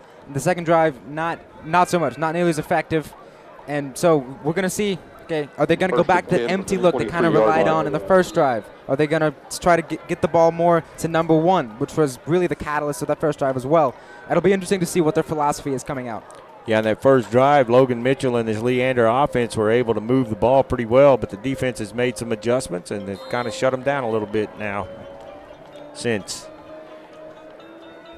9:35 in the second quarter. Mitchell is back in the backfield alone. 3 receivers left, 2 right. One of them goes in motion to the left. Quick throw over the middle to number 1, Zane Woolridge, and he is able to get to about the 45, 46-yard line. They'll spot it down at the 46-yard line, so that's a first down for the Lions. And they have started well on this drive. And that's that threat. Sorry, Holden. That's that threat that they've talked about. Coach told us about it on the coaches show and at the Booster Club meeting. Sorry, Holden. No, you're all good. He's the only one who's caught a pass so far. They're 3 for 3. All 3 catches have gone to Wooldridge for 45 yards. Bump him as he comes off the line. Mitchell alone in the backfield. 3 right, 2 left. Receiver on the left goes in motion, E.J. Hargrave. Mitchell keeps it and goes off the right side to about midfield. Mitchell with the keeper over the right side. Second down and about 6. Bring up 2nd down and 6. So, like I said earlier, they've gone back to the empty look. 24 goes in motion seemingly every single play, and it's either a give or a pull to a quick throw. We saw the one time, I think the immediate read wasn't there, the last throw to Wooldridge. That's why it was a little bit deeper, but I don't think they've run as many deep developing routes so far yet. We're going to see if that changes, though. Yeah, and something that we're seeing with these Leander formations is they're sending receivers even out past the numbers a lot. You don't see that too terribly much, but with these 5 receiver sets, you see it. Mitchell takes a snap, and he has a quick screen pass out to the left side, and Leo Diaz had none of that. Aiden Parker takes the catch, and Leo Diaz comes up and stops him immediately.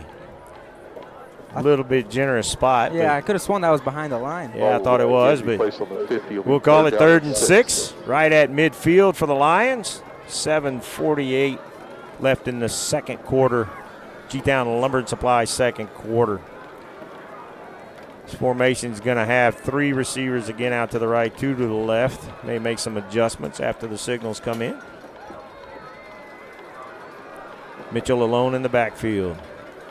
Sends the receiver in motion, fakes the handoff to him, and he's looking across the middle, but he is wrapped up in the backfield, and that is a sack for your Georgetown Eagles. Couldn't see. Is that 38? 39, I think, Andrew Urban. Andrew Urban in the backfield on the play. Great job by the Eagles getting to him. That's going to bring up 4th down and a punting situation for Leander. So we saw it again. The first read wasn't there, and the quarterback started to panic, trying to get through his progressions, but the pass rush too quick. Excellently played by this Georgetown defense, and hopefully we're going to get the ball back. Big stop there for the Eagles with 6:55 left in the G-Town Lumber and Supply second quarter. Leander in punt formation. We'll see if that holds true or if they come up with a little trickery themselves. Snap is back, and the punt is blocked. I couldn't see who got their hand on the ball, but there's a scramble for it. But this is going to be the Georgetown Eagles ball at Leander's 34-yard line after the block punt. So special teams comes up big for the Eagles to give them the ball back after a great stop by the Eagle defense. That's huge. That is exactly what the field position they're looking for, especially coming after the big play. Offense is in rhythm, already feeling confident, energized up because of the big play on special teams. This is looking good now. I won't be surprised if Georgetown takes a shot down the field. Coach Beatty loves taking those shots after a big play like that, try to stick a dagger in. Speaking of Coach Beatty, I believe his son Rhett's listening in.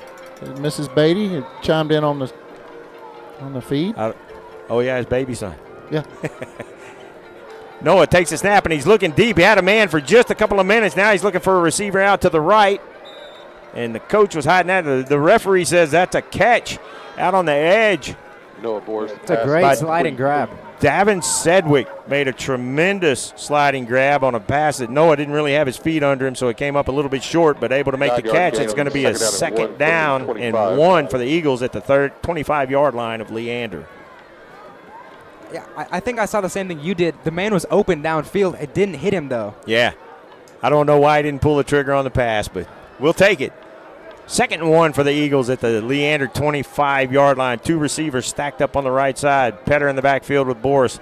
Quick pass goes out to Holybeck, and he's able to get across the 20 down to the 18-yard line. So that's going to be a borrow from Morrow first down into the Smoothie King red zone.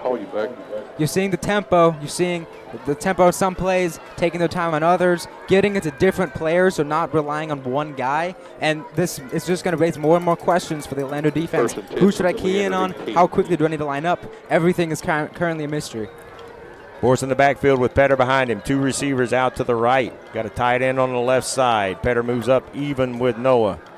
Takes the handoff, and he goes off the left side. He's able to get across the 10, down inside the 10, down to about the 7-yard line. 2 Leander defenders are able to bring him down, but not until he gets another borrow from Morrow first down. It'll be first and goal for the Eagles at the 8-yard line. 5:09 left in the G-Town Lumber and Supply second quarter. They're feeding Petter. He's up 9 carries, already over 100 yards, 103, and the touchdown. Wow. Petterhead Fan Club will meet right after the game. Tight formation, no receivers out wide. Got about 7 tight ends, it looks like. Noah takes a snap from center. He drops back to pass. Got a receiver wide open in the end zone. Touchdown, Eagles. Yvonne Espinoza on the catch for the touchdown from the 8-yard line. And it looks like the Eagle offense has started to click now. That's it. Yeah, you said it. You said it perfectly. They're clicking. They're in rhythm. Positive plays. A great call, though, to go play action, especially after the big Petter run. Find the man wide open. Espinoza touchdown. And that's just a break in coverage. They lost him. He was wide open. Aaron Guzman on for the G-Town Lumber and Supply extra point. It is up, and it is good. That brings the score to 17-6. Your Georgetown Eagles ahead of the Leander Lions with 4:42 left in the G-Town Lumber and Supply second quarter. We'll take a break with them. We'll be right back after these messages. Struggling with addiction or know someone who is? There's light at the end of the tunnel, and it shines bright at the Oak Ridge Disciple House. As a 501c3 Christian ministry, they are dedicated to helping men aged 18 and older rebuild their lives free from the chains of drug and alcohol addiction. Be reminded, there's always hope, always a new beginning. Discover your fresh start with the Oak Ridge Disciple House. Proud supporters of Georgetown Eagle football, because just like the Eagles, the fight at Oak Ridge never dies. Find out more at oakridgedisciplehouse.com.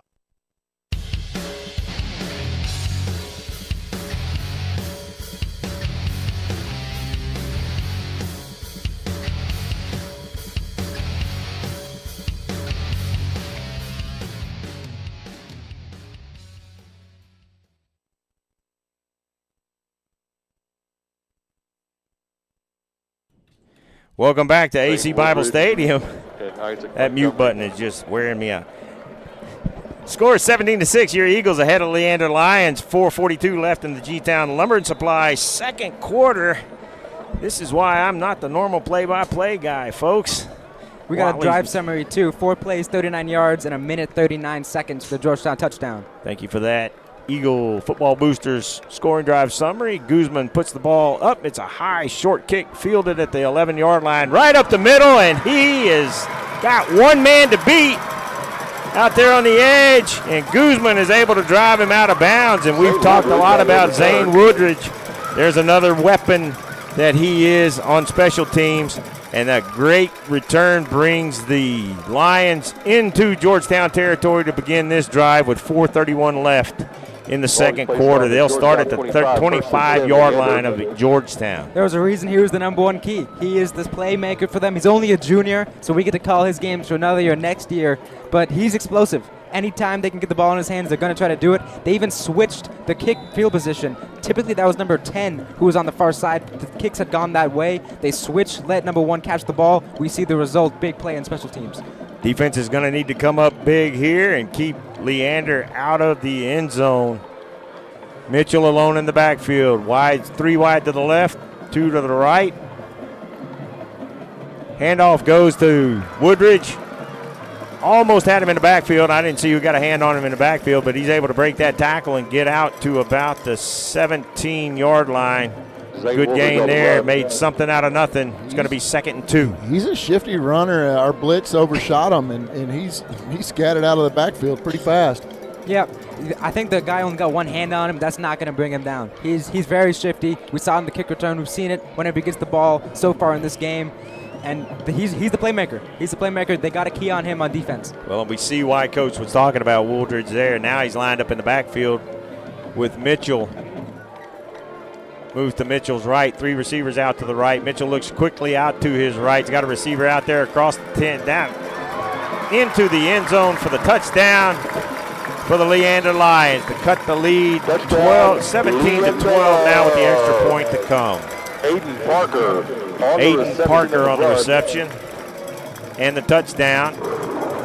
Well-designed play, and we've seen it used effectively a couple of times tonight. Yep, it's just a snap and then a bubble screen from the slot receiver, get some blocks on the outside, and that's what they've ran. They've ran a snaps and an immediate throw. If it's a screen, if it's a little hook curl. So I'm interested to see if the Georgetown defensive backs are going to start playing press coverage to take away the quick routes. Rene Rodriguez in for the extra point attempt for the Lions. And they shift. Looks like there's going to be a 2-point conversion attempt here. And it was successful. Aiden Stericker, normally a wide receiver, is able to convert for 2. And that brings the score to 17-14. Leander able to cut the lead down to 3 with 4:13 left here in the second quarter. We'll take a break and be right back after these messages. The second quarter is brought to you by G-Town Lumber and Supply. G-Town Lumber and Supply, located at 9400 Brown Lane in Austin, Texas, serves general contractors, subcontractors, and do-it-yourselfers. We specialize in dimensional lumber, decking, siding, door and windows, hand-hewn timbers, KDAT lumber, and corbels. Hometown service like none other. Visit us at 9400 Brown Lane in Austin, Texas, or visit our website at gtownlumberandsupply.com.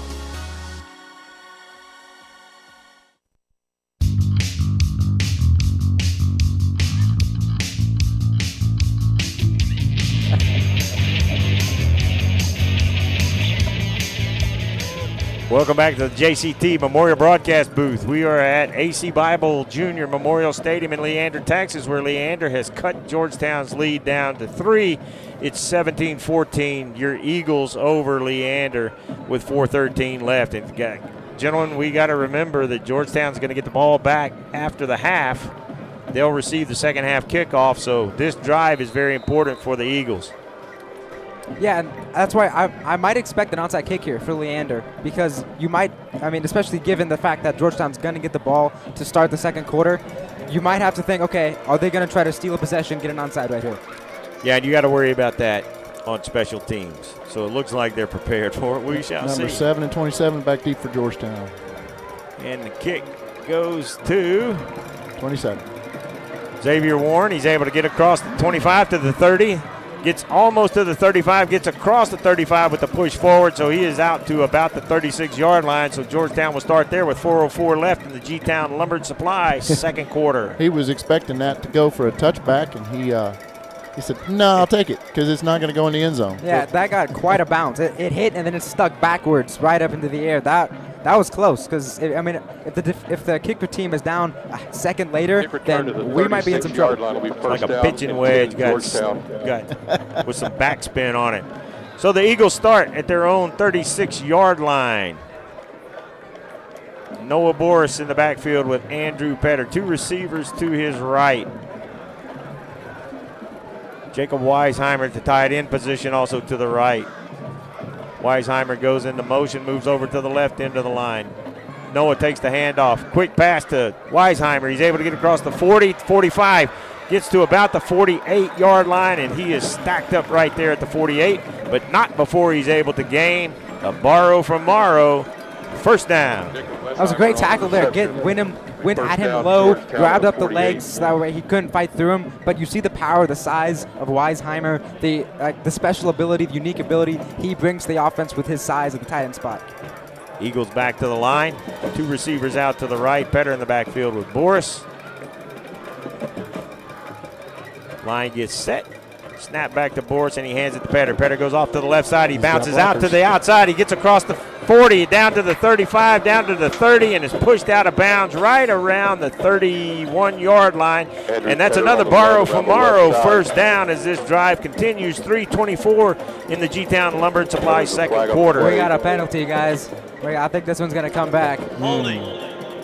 Offense, number 81. 10 yards from the spot of the foul. Repeat, first down. Jake Mylock on the holding call, and that's a big holding call because that was a great first down out there on a great first down run by Andrew. But we know why, because there was a tackle on the left side out there.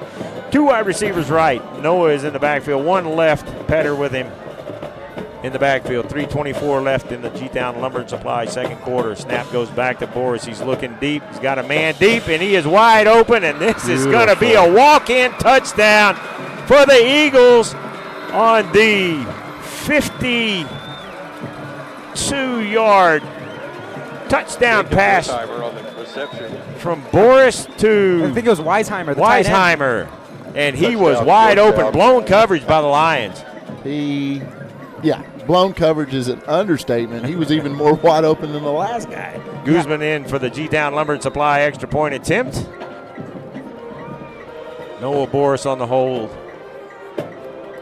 Snap was a little bit low, but Boris was able to get the ball put down in time, and the kick by Aaron Guzman is up, and that brings the score to Georgetown 24, Leander 14, with 3:13 left in the G-Town Lumber and Supply second quarter. We'll take a break, and we'll be right back here, the First Responder Broadcast team on SHN Sports Network. Thanks for joining us, folks. Stay tuned. We'll be right back. Kickoffs this season are sponsored by Syntex Shirt and Embroidery.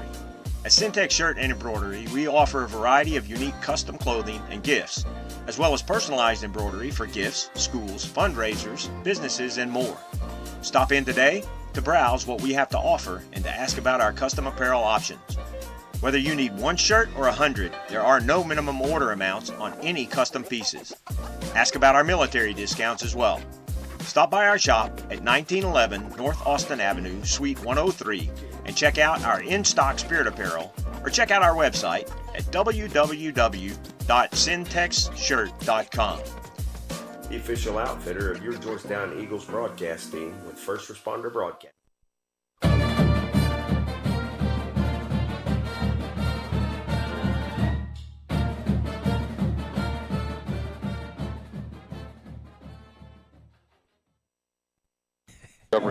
Welcome back to Bible Stadium here in Leander, Texas. Your Georgetown Eagles are up on the Leander Lions 24-14 with 3:13 left in the second quarter. Some issues with the clock.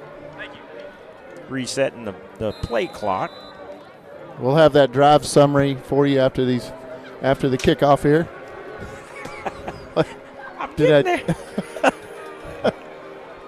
I'm glad I've got Dave here to correct my every move.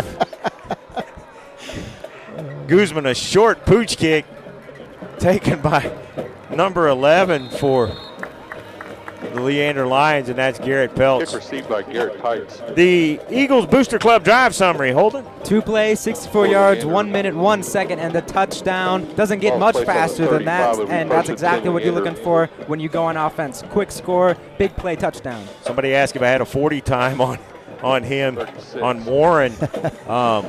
Really fast. Really fast. So with 3:12 left in the G-Town Lumber and Supply second quarter, Leander is going to try to put some points on the board, see if this defense can hold them off. And we need Landry Leggett to get a little busy back there and shut this down. I'd like to see that. In that middle. Mitchell back in the backfield. 3 receivers to his left, 1 to the right. Takes a deep drop, and he's looking over the middle. He has a receiver at about the 45-yard line for a completion on a good gain of about 9 on first down for Leander. That was the developing route that we kind of needed to challenge them to run, and they ran it. Leander quickly to the line. Clock is running.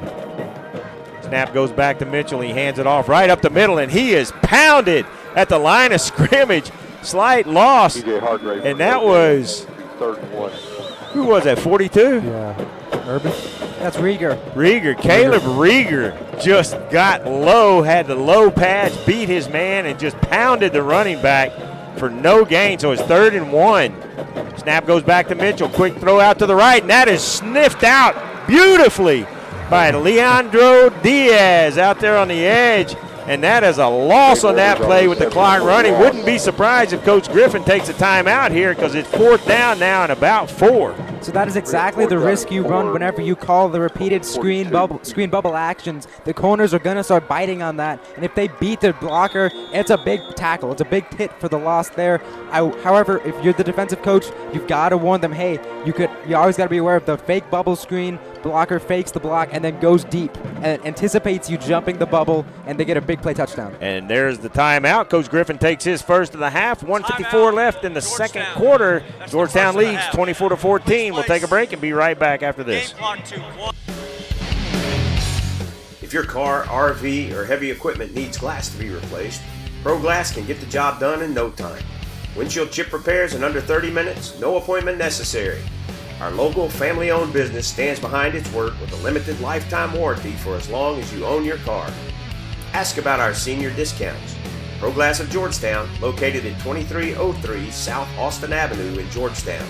We are the Central Texas choice for RV, heavy equipment, and auto glass since 1998.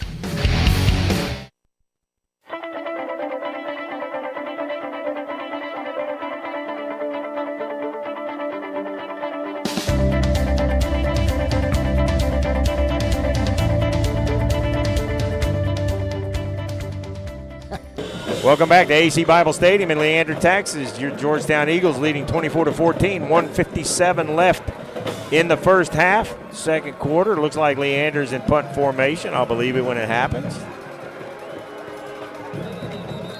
And there's the third timeout for Leander. We'll keep it here.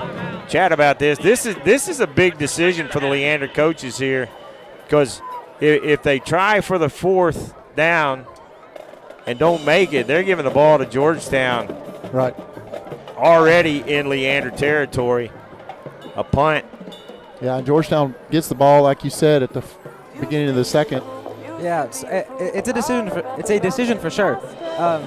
If I was the coach, I would probably punt this ball. I don't like the prospect, especially when Georgetown's clicking, giving them a short field. I'd make them maybe down them at the 20, 15, make them earn the 85 yards. Maybe you get a turnover, maybe get a penalty, but it's challenging for sure, especially because Georgetown's getting the ball for the second half. A touchdown here, a score then, this game might get out of hand. Folks, I meant to bring this up in the pregame show, but I wasn't able to be here at the last couple of ball games of the coaches show last week. We had a loss in our family, unexpected loss, and many of our listeners and watchers on YouTube reached out and expressed their condolences to the family, and it means the world to us. Thank you so much, Eagle fans and Eagle Nation, for your sympathies during our loss in our families. Greatly appreciated. But 4th down here, and Georgetown thinks there's going to be a fake because there is nobody deep on this punt formation, and they were trying to get Georgetown to come offside, and the punt happens, and nobody back there to take it, but it was shanked. It looked like one of my tee shots.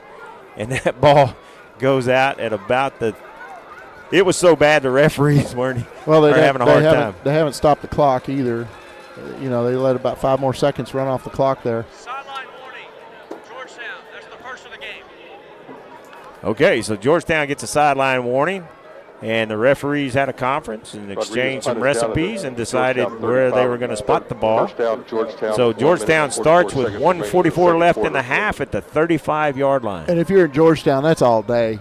Yeah. You've still got some timeouts in your pocket. Minute 44, they can hit the sideline. Yeah, and the scoreboard's still showing one timeout left. They've taken 3 timeouts already. So Georgetown has 4 receivers stacked up to the left, 1 receiver out to the right. Boris alone in the backfield. They've got numbers up top. They do. Noah's looking to his left, and he's got receivers going deep right across the middle, and that is Hoyebeck across the middle. Great reception there. That moves the ball into Leander territory, and that is a borrow from Morrow first down. Quickly to the line. Georgetown comes up. 2 receivers out to the left, 2 to the right. Boris alone in the backfield with Petter, who goes in motion out to the right. Noah is looking for him. We got a hold penalty across there. Receivers wide open. But that is going to come back. That's Davin Calloway, but that's coming back on a hold. And that's why I was not excited about that touchdown. It's always the big plays that come back. It's always the big ones.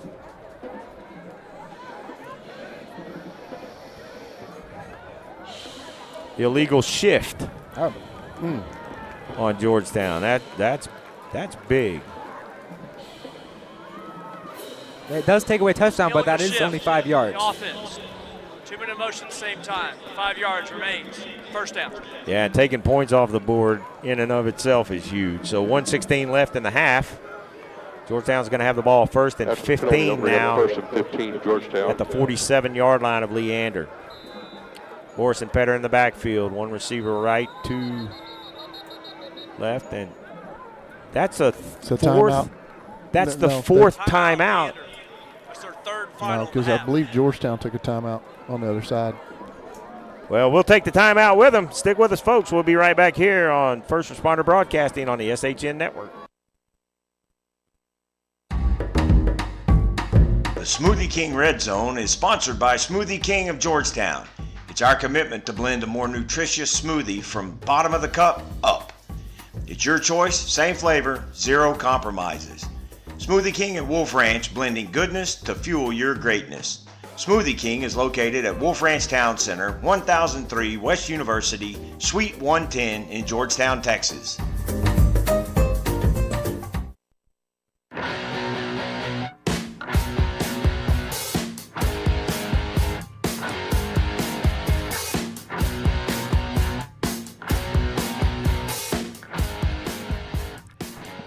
Welcome back to Bible Stadium in Leander. Georgetown has the ball, 1:16 left in the half. First and 15 now for the Eagles. Petter moves up to Boris's right. One receiver right, two left. Tight end goes into motion. Petter is looking to his left. He's got a receiver across the middle, and that's Holyback across the middle, inside the 30, down to about the 27-yard line. That's a borrow from Morrow. First down for the Eagles. We're seeing big plays set up by the pass protection. Boris is getting a lot of time back there to let the deep routes develop. Quickly to the line. 1 minute left in the half. Boris takes a snap, hands it to Petter, fakes the handoff to Petter, keeps it, tries the right side, gets about 5 yards, and that's probably going to bring the next timeout by Georgetown. Nope. 47-46, clock's running. Two receivers right, two left. Petter in the backfield with Boris. Petter's in motion.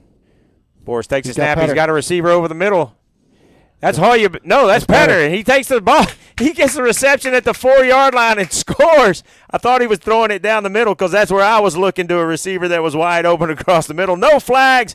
That's a touchdown for your Georgetown Eagles with 27 seconds left. I mean, Petter just got wide open. Nobody even followed him. Nope, they just let him go run right past him. So Leander gambled on a blitz play. They sent too many men we could block, but that leaves one man uncovered.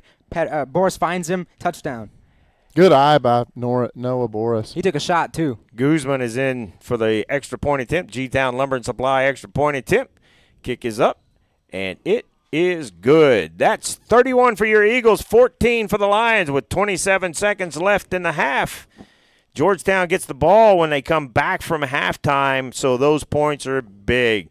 We'll take a quick break. We'll be right back right after these messages here on the SHN Network. First Responder Broadcasting, bringing you Georgetown Eagle football. The second quarter is brought to you by G-Town Lumber and Supply. G-Town Lumber and Supply, located at 9400 Brown Lane in Austin, Texas, serves general contractors, subcontractors, and do-it-yourselfers.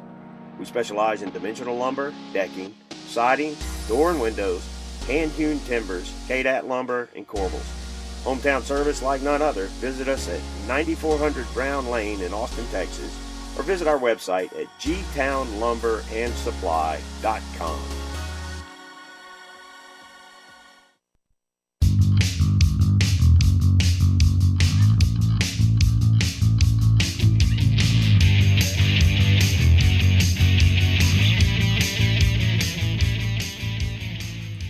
Welcome back to the broadcast. First Responder Broadcasting from the JCT Memorial Broadcast Booth, brought to you by JMTs. on the SHN Network. The Eagles put a touchdown on the board with 27 seconds left in the half. Big touchdown for the Eagles. Now Aaron Guzman on to kick for Georgetown. Do not kick it to number 1. Keep it away from him. Do not kick it to number 1. And he does not. Squibs it, and it is fielded at about the 20-yard line. And at the 25. That's quite a flag throw. All but 2 of the Eagles on that. And Justin Verlander apparently is a referee tonight with the throw from midfield. Yeah, that had some distance. He might need to try it for QB.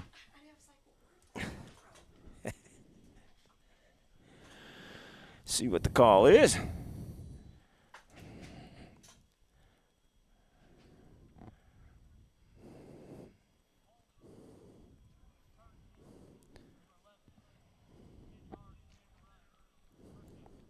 Well, Kelly, I mean, that really makes it difficult for the Leander Lions to they've got 23 seconds, no timeouts, and Georgetown gets the ball in the third quarter. That penalty is going to make it move the ball back to the Leander 15-yard line, so we'll see if they take a shot down the field. I don't know that I would right now.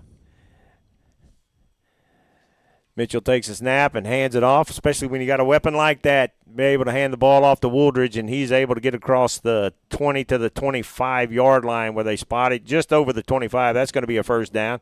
17 seconds left, and Leander doesn't have any timeouts left, so they can't stop the clock.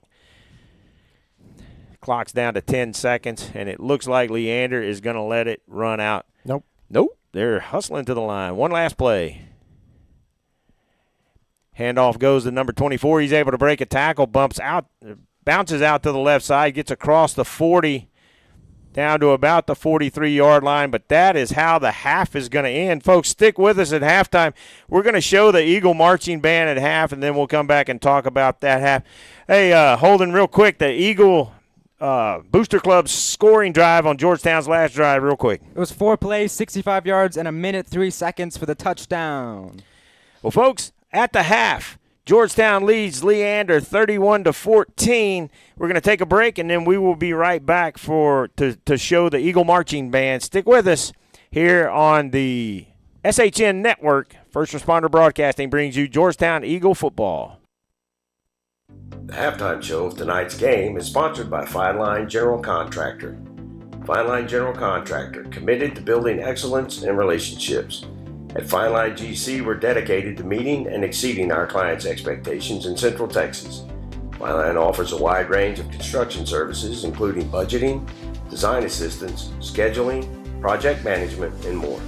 Visit our website at finelinegc.com or call us at 512-590-8390. Extra points and field goals this season are brought to you by G-Town Lumber and Supply. G-Town Lumber and Supply, located at 9400 Brown Lane in Austin, Texas, serves general contractors, subcontractors, and the do-it-yourselfers. We specialize in dimensional lumber, decking, siding, doors and windows, hand-hewn timbers, KDAT lumber, and corbels. Visit us at 9400 Brown Lane in Austin, Texas, or visit our website at gtownlumberandsupply.com.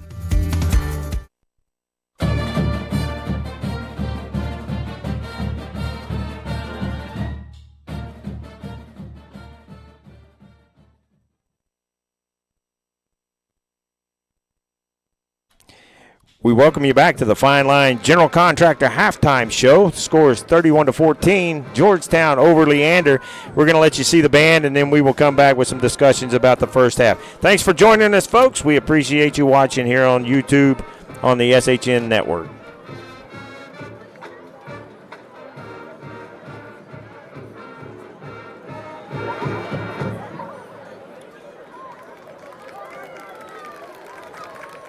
It is with the greatest of pleasure that I introduce you to the award-winning Sweethearts of Georgetown, the Georgettes. This year, the Georgettes are celebrating their 50th anniversary. The Georgette officers are Lieutenant Abby Toll, Lieutenant Anna Gomez, and your 2023-2024 Georgette Captain, Miss Julia Vickers. The Georgette socials are Mackenzie Fouts, Caitlin Lindell, Ella Lishka, and Addison Rodriguez. Please help us celebrate our of the weeks. Social Butterfly is Cammie Bailey. Officer's Choice is Kaylin Fleming. And the Georgette of the week is Caitlin Lindell. And now, watch the Georgettes as they perform a palm routine to Toxic.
Is Abby Soria.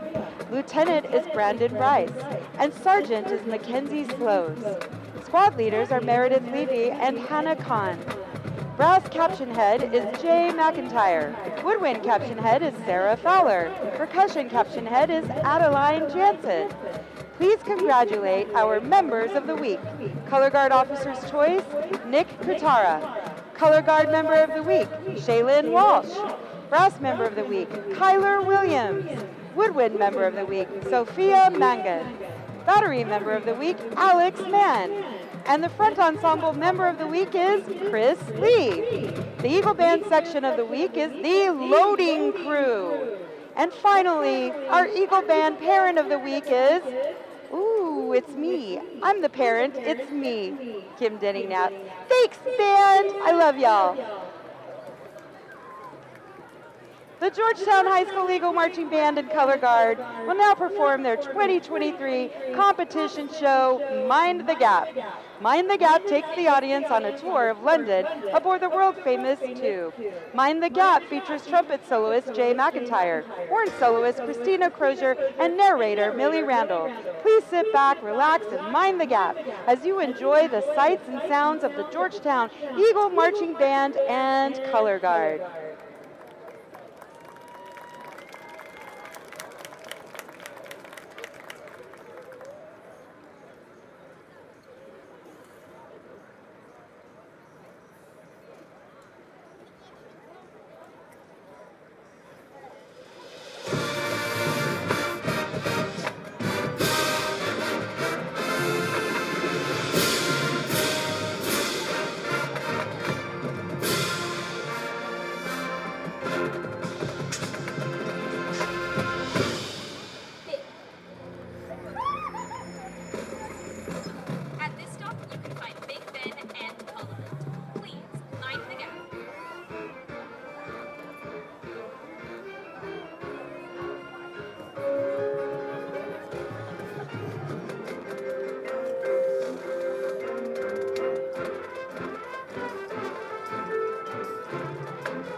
line train.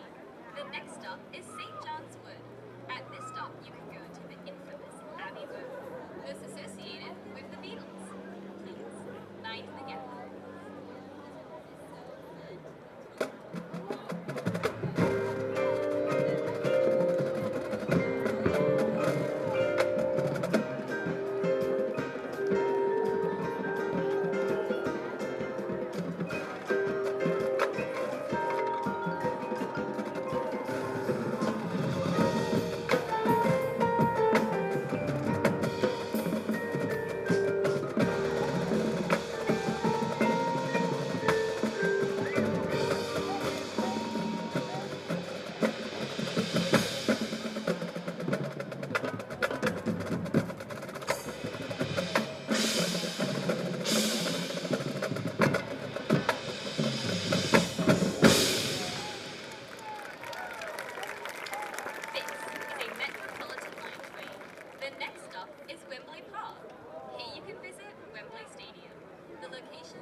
Directors of the Georgetown High School Eagle Marching Band are Justin Smith and Leslie Kupitz.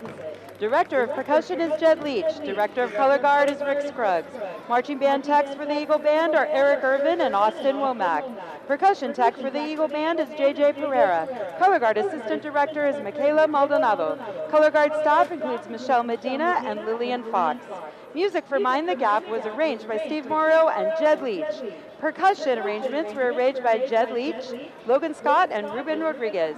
Visual design was done by Leslie Kupitz and Rick Scruggs. Color Guard choreography was created by Rick Scruggs, Kyle Albright, and Heather Stone.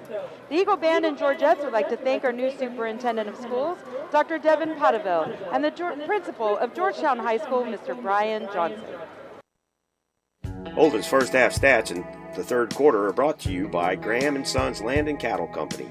Graham & Sons Land and Cattle Company is a cow-calf operation here in Central Texas, growing calves, cotton, corn, and wheat for commercial customers. Austin Graham and his team of crazy cowboys and cowgirls produce some of the best tasting meat that the First Responder Broadcasting team has ever eaten. Thank you, Graham & Sons, for your support of our broadcast of Georgetown football. Eagle fight never dies.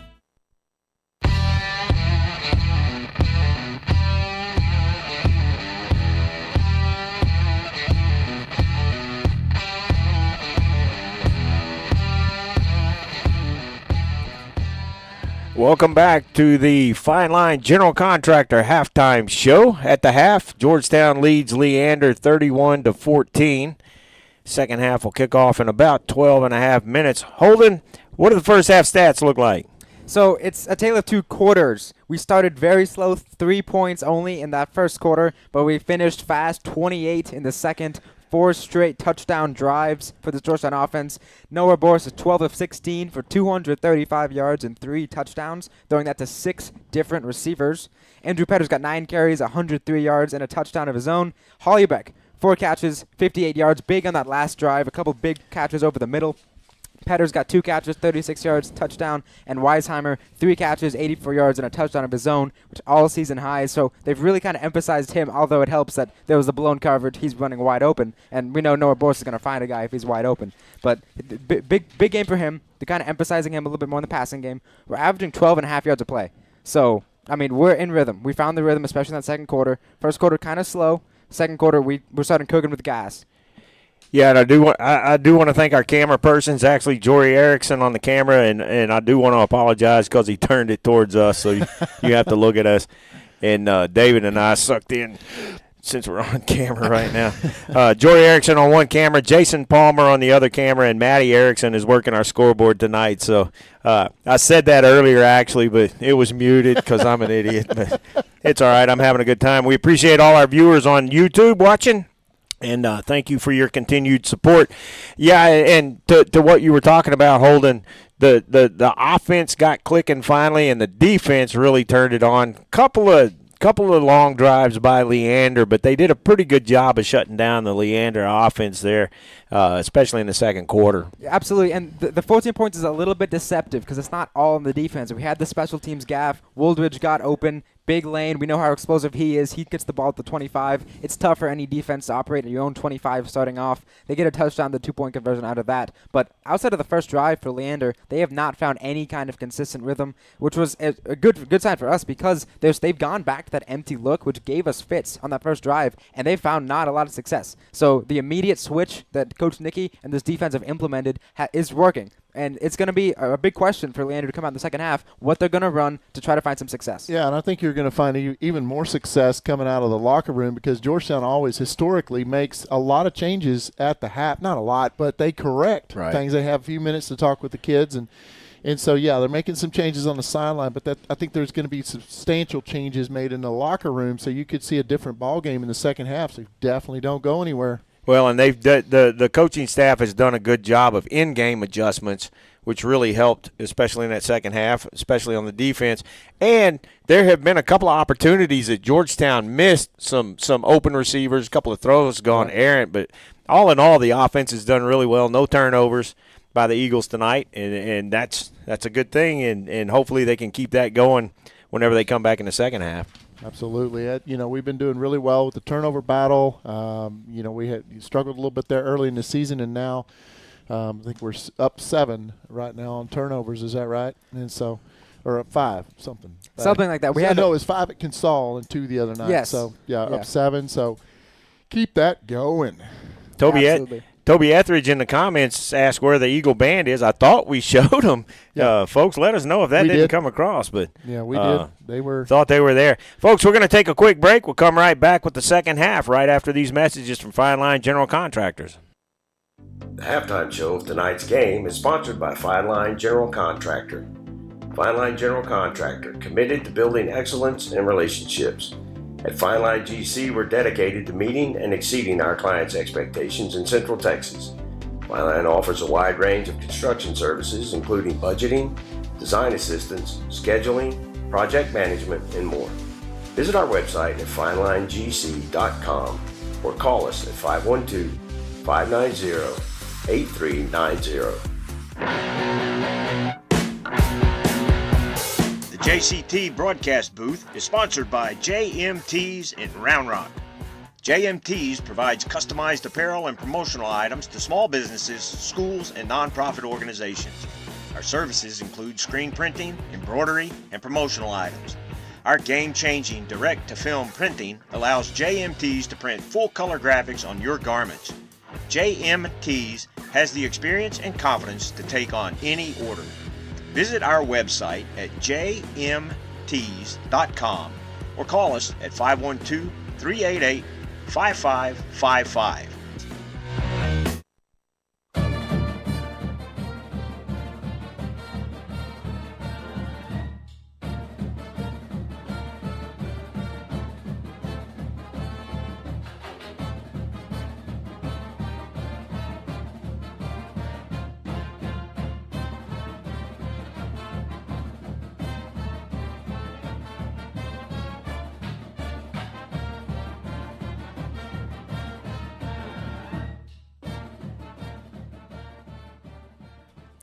Welcome back to the Fine Line General Contractor Halftime Show, brought to you by First Responder Broadcasting on SHN Sports.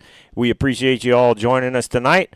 I did want to talk a little bit about Zane Wooldridge, the just phenomenal athlete that Leander has on their side. Fast, smart, great vision, able to see those holes, and I've been impressed by watching that young man tonight. Absolutely. You know, you give credit where credit's due, and he's a shifty runner. You're exactly right. He's able to have the vision to get open and run through the offensive line's blocking for him pretty well, or he gets out to the outside. Yeah, just a little while ago we found out, and for us older football fans, we were sad to learn the passing of Dick Butkus at the age of 80. Just an unbelievable defensive player, and the Chicago Bears are bringing that loss with them on the field tonight, and they're pretty dominating tonight. So another sports legend gone, and had a lot of fun watching him play when I was a kid. Just an unbelievable different era of football with Dick Butkus and the guys that played in that era. So sad to hear about his passing as a football fan. So in this second half, Holden, what are your keys for Georgetown in this second half? My biggest key is to play to win. You cannot get soft. You can't get like kind of conservative with your play calling, try to kill the clock. Be just as aggressive as you were in the second quarter. Push the ball downfield, get some big gains for Petter, and then keep the pedal to the floor.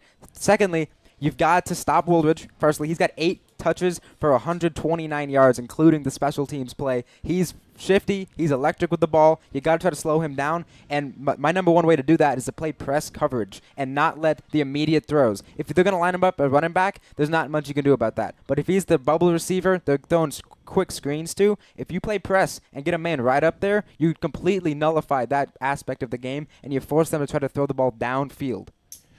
And I think you're exactly right. Get up, stay up, and don't play to anybody's level but Georgetown's level. Keep your foot on the gas, because guess what happens then when you go up substantially? You get the gentlemen in like we interviewed last night that are waiting to get in, and that bodes well late in the season. Let's get our seconds and thirds in there, get them some play time on Thursday Night Football. Georgetown will receive the second half kickoff when they come out, and if they can put points on the board, then I think they start having that discussion about putting some of the guys in, getting some of the starters off the field, and keeping them healthy for the rest of the season, because it's an interesting schedule coming up. And as well as our defense is playing, you know, Georgetown historically has been a 3-round playoff team. It just quite hadn't been able to get past that third round, but defense wins championships. So if our defense is playing well and everybody's healthy late in the season, that's good. That's very good. That's very good. And on the offensive side of the ball, you know, we talk about a handful of guys, but a pleasant surprise this year has been Cody Holyoback, number 26. Watching that young man perform, because he has turned out to be quite an athlete, has some tremendous speed, and it's been fun watching him take part in this offense as well as the regular names that we typically call. And he's hard to tackle. Both of them, 22, 26, they're both hard to tackle in different ways. Holyoback seems a little more shifty, a little faster. And then when you're staring at number 22 and all you see is the little bitty 22s at you coming on his pads, coming right at you, you got to go low. Well, and you know, when they attack the edges on the Georgetown offense, that some of those smaller corners get out there and they break down and they see 22 coming at them. Here we go. I don't know that I would necessarily want to be a part of that collision out there, but and actually there has been sure tackling on both sides, but Georgetown has done a little bit better job of breaking some tackles and getting some extra yardage after that initial contact. Folks, about 2 minutes and 40 seconds left in this halftime show. We are going to take one more break, and then we will come back with the second half here on SHN Sports.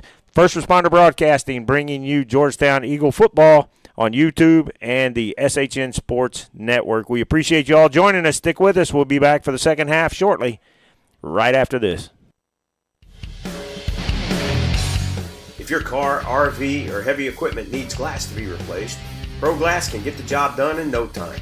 Windshield chip repairs in under 30 minutes, no appointment necessary. Our local family-owned business stands behind its work with a limited lifetime warranty for as long as you own your car. Ask about our senior discounts. Pro Glass of Georgetown, located at 2303 South Austin Avenue in Georgetown. We are the Central Texas choice for RV, heavy equipment, and auto glass since 1998.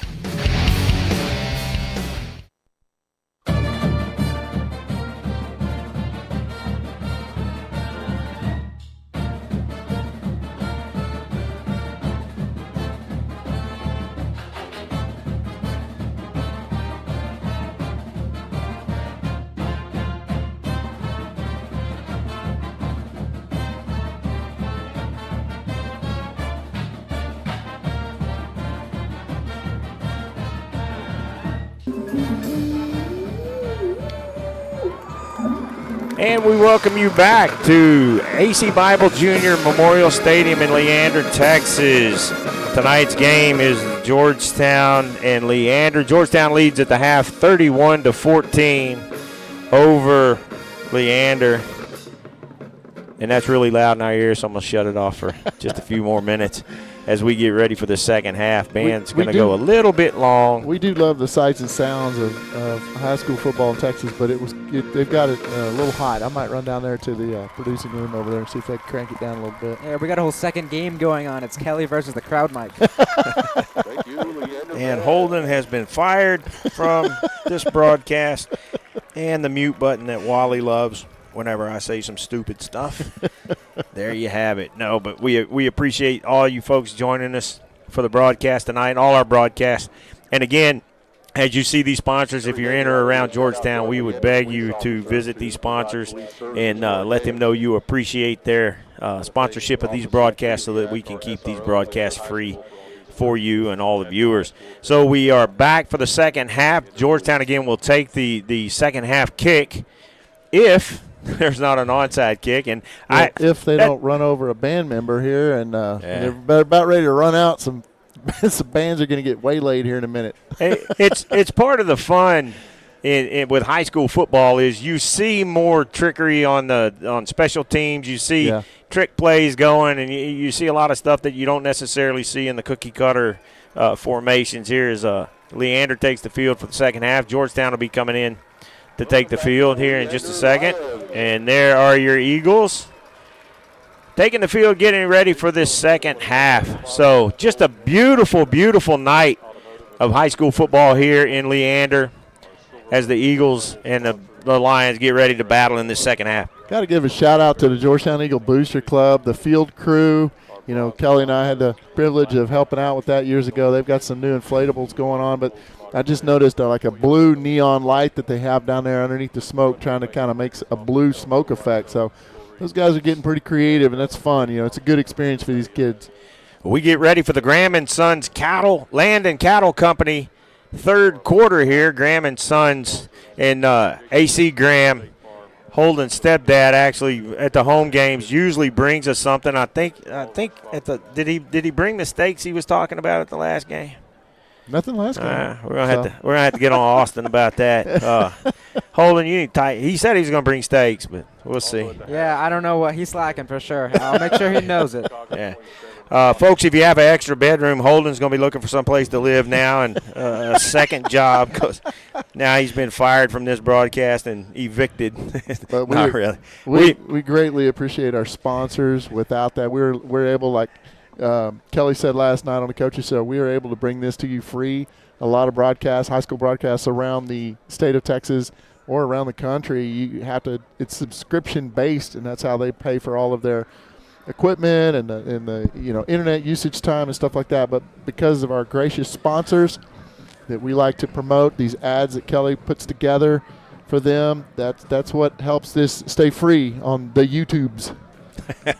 On the YouTubes.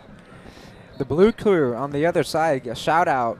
Yes. Leander's it's not a close trip. It's like 30 minutes away. Yeah. Like a very good section. They're still energetic, jumping up and down, bouncing. Love to see that energy. Yeah, and the student section there that Jory is zoomed in on, they don't have school tomorrow, so they showed up, and they are making a lot of noise, and it is so much fun watching both these student sections and the bands and the cheering, and just love high school football. It is so much fun. It's Friday night for them, literally. So here we go, Leander kicking off in the second half. Let's see if they go onside. We'll see if they go onside. Renee Rodriguez kicking off for Leander. Looks to be 27 and 7 back there. It's Callaway and Xavier Warren.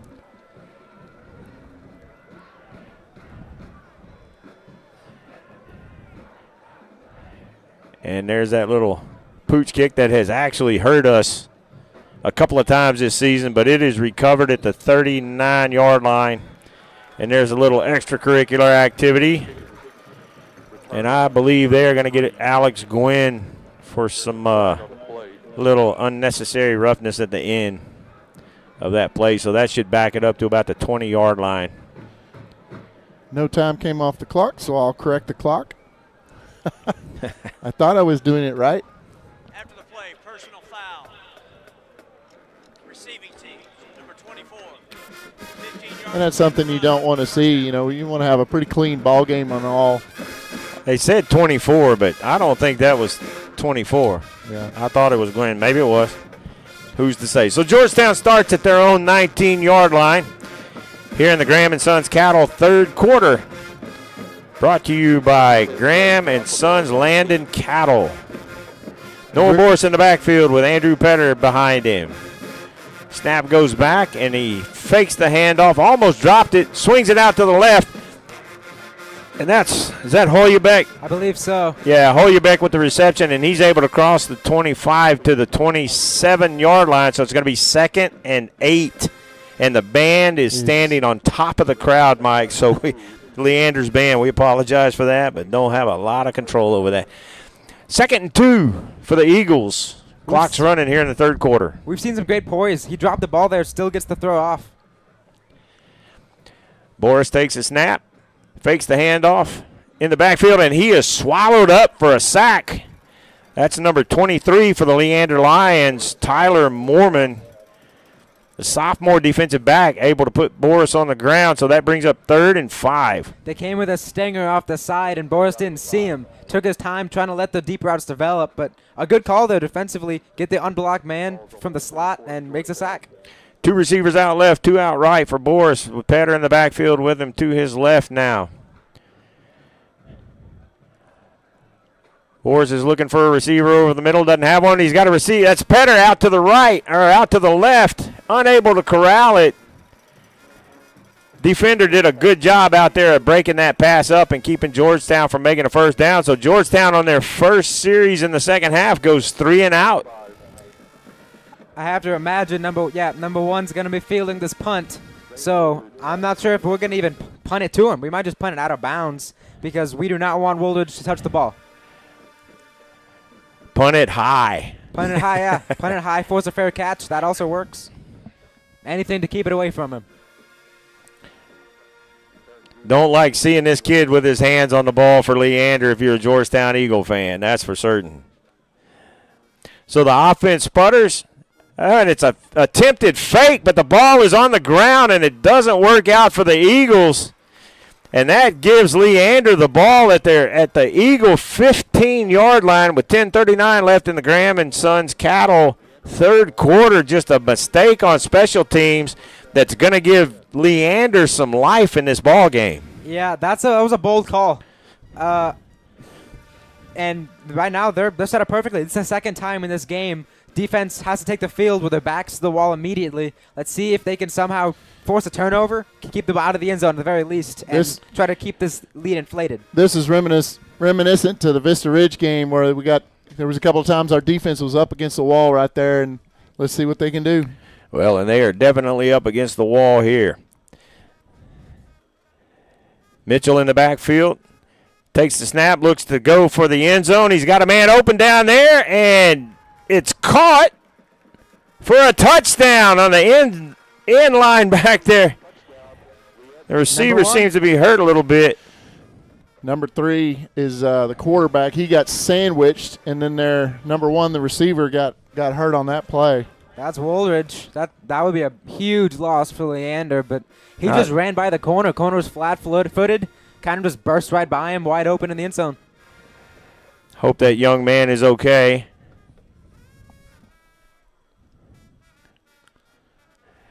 While they tend to him, we are going to take a quick break. we will – I'll tell you what, we'll stay right here and check on that. It was a great pass. Great catch back there, too. I hope that young man is okay. He hit him with a toe drag at the back of the end zone. Yeah, and that's concrete, if I'm not mistaken, over there. That's either that or that hard track material, but that area may be concrete, so a lot different than landing on the turf. But he's up on his feet now and limping off the field. Helping that young man off, and we hope he is okay. We don't like seeing any of these young athletes, student athletes, getting hurt. He's got some mad skills. Yes, he does. So that brings the score 31-20. Georgetown still has the lead, but with the extra point here, Leander trying to cut that lead down to 10 with 10:30 left in the Graham and Sons Cattle third quarter. They ran a fake last time out of the PAT.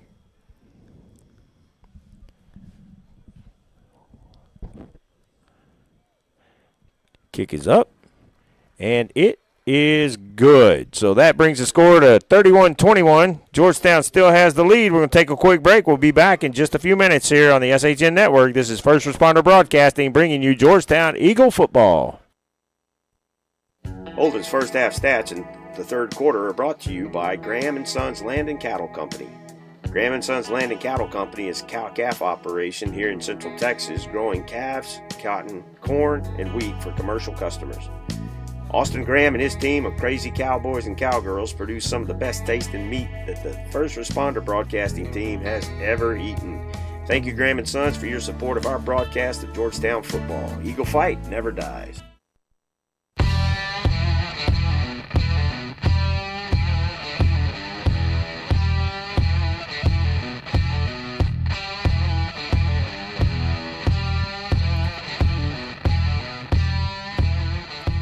Welcome back to the JCT Memorial Broadcast booth. We are at Bible Stadium in Leander, Texas. Leander able to cut the lead to 10 now in the third quarter after Georgetown goes 3 and out on their first possession and then has a terrible mistake on an attempted fake punt. Snap got bobbled by the up man and was recovered at the 15-yard line by Leander. So now Leander kicks the ball back, and I would really watch for some maybe an onside kick here. Leander has some momentum, and you can't let him continue on that momentum train. There are multiple ways to attack an onside kick. It does not have to be the traditional roller to 10 yards. It could be just a high flyer in the air to an open spot. Got to be ready for everything. And that's burned us a couple of times this year. The kick is away, and it is deep kick, fielded at about the 8-yard line. Ball carrier comes out. He's across the 25 to the 30. 35, he's over the 40. Crosses midfield and is pushed out of bounds right there around, well, it's going to be at the Georgetown 45, but a good return. Xavier Warren, number by 27. Xavier Warren on that kick. So with 10:19 left in the third quarter, Georgetown takes the ball for a second time with good field position at their own 45-yard line. You see the speed. He has a ton of promise. Only a sophomore this year, so he's going to be a part of things to come for the next couple of years. I'm excited to see how he develops as a player and how they continue to utilize him in this offense. So we'll see what Coach Beatty draws up here on this second possession, see if they can get something going in the second half and make up for that touchdown that they just gave up to Leander. Boris under center with Petter in the backfield behind him. Man in motion to the left. Petter takes the pitch to the left side. He's across the 50, the 45, the 40, and pushed out of bounds at about the 39, but there's a flag on the play. Probably going to be some sort of illegal block out there on the edge. We've seen that before tonight, earlier tonight, on a similar play out on the edge. You got to like the holes the offensive line's creating, though. Yes. Yeah, it's and that was cool. It was a fast play, too. It was almost like a Liberty Hill type play. Like you didn't see where Noah was handing the ball off. And okay. And there's the reason for the big hole. Yeah, yeah. The offensive lineman holding out there on the edge. So that's going to back the Eagles up. It's a spot foul, so that's going to back it up to where it is now about 1st and 18 after the hold. The hold came at about the 47-yard line. That'll definitely create some creases to run through. Yeah, well.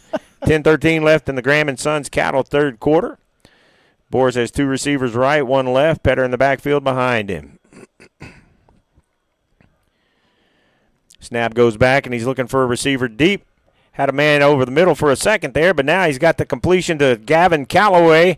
Calloway is across midfield into Leander territory and down about the 45.5-yard line, just shy of the first down. What a way to get 19 yards and bring up a second and short.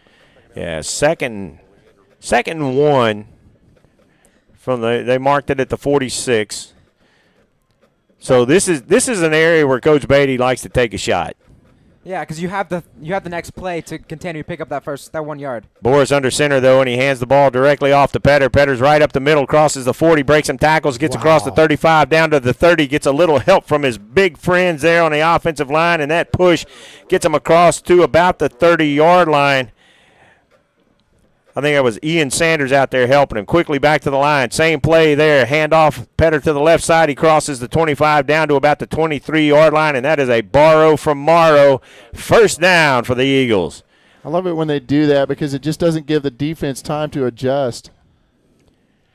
Some substitutions for the Eagles, which allows Leander to substitute as well.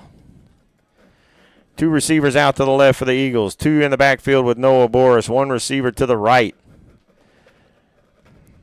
Boris takes a snap, fakes the handoff to Holyeback, swings it out to Petter. Petter couldn't quite reel it in before he was popped out there on the edge by a Leander defender. That was number 22 for Leander, or 23 for Leander, Tyler Mormon on the hit that shook the ball loose from Petter.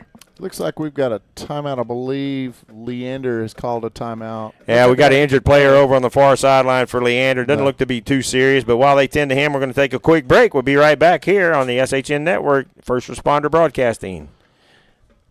The second quarter is brought to you by G-Town Lumber and Supply.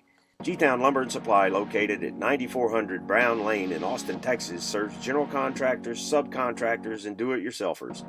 We specialize in dimensional lumber, decking, siding, door and windows, hand-hewn timbers, KDAT lumber, and corbels. Hometown service like none other. Visit us at 9400 Brown Lane in Austin, Texas, or visit our website at gtownlumberandsupply.com. Mesquite Creek Outfitters is located at 704 South Austin Avenue in Georgetown, Texas. Come enjoy a refreshing drink, a light menu, chat with friends, and maybe even shop a little bit. Mesquite Creek Outfitters is the host of the Eagle Nation Coaches Show every Wednesday. The show is live at 6 p.m. at MCO.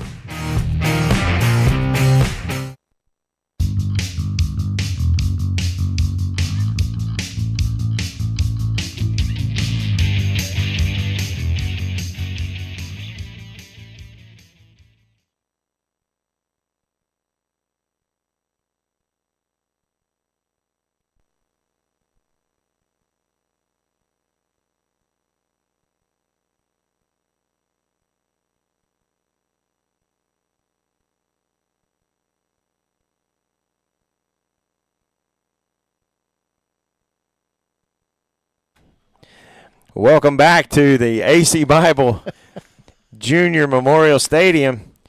Georgetown lined up, and Leander took a timeout. They didn't like something they saw, so we'll take the timeout with them. We'll be right back here on First Responder Broadcasting's presentation of Georgetown Eagle football. Holden's first half stats in the third quarter are brought to you by Graham & Sons Land and Cattle Company. Graham & Sons Land and Cattle Company is a cow-calf operation here in Central Texas, growing calves, cotton, corn, and wheat for commercial customers. Austin Graham and his team of crazy cowboys and cowgirls produce some of the best tasting meat that the First Responder Broadcasting team has ever eaten. Thank you, Graham & Sons, for your support of our broadcast of Georgetown football. Eagle fight never dies.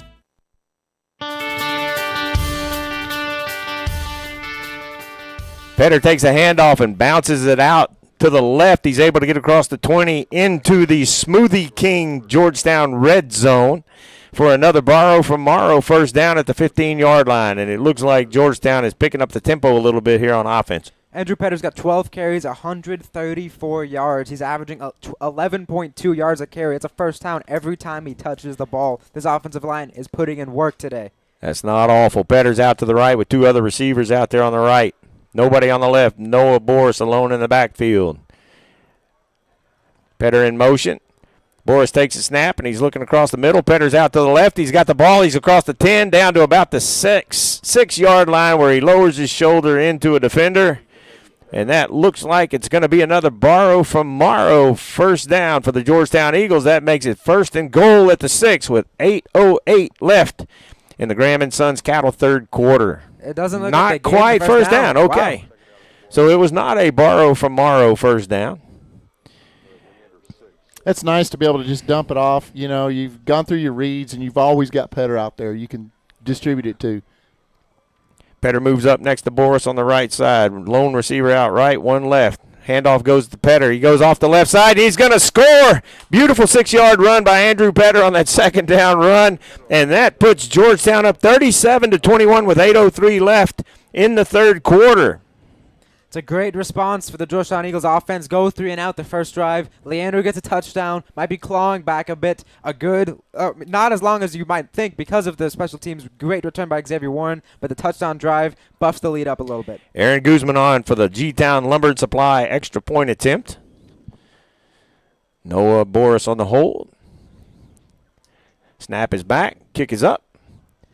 And it is good. That makes the score Georgetown 38, Leander 21 with 8:03 left in the third quarter. We'll take a break. Be right back here on the SHN Sports Network.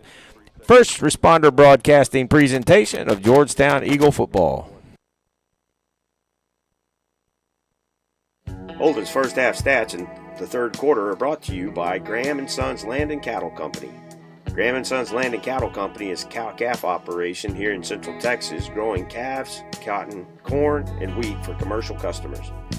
Austin Graham and his team of crazy cowboys and cowgirls produce some of the best tasting meat that the first responder broadcasting team has ever eaten. Thank you, Graham & Sons, for your support of our broadcast of Georgetown football. Eagle fight never dies.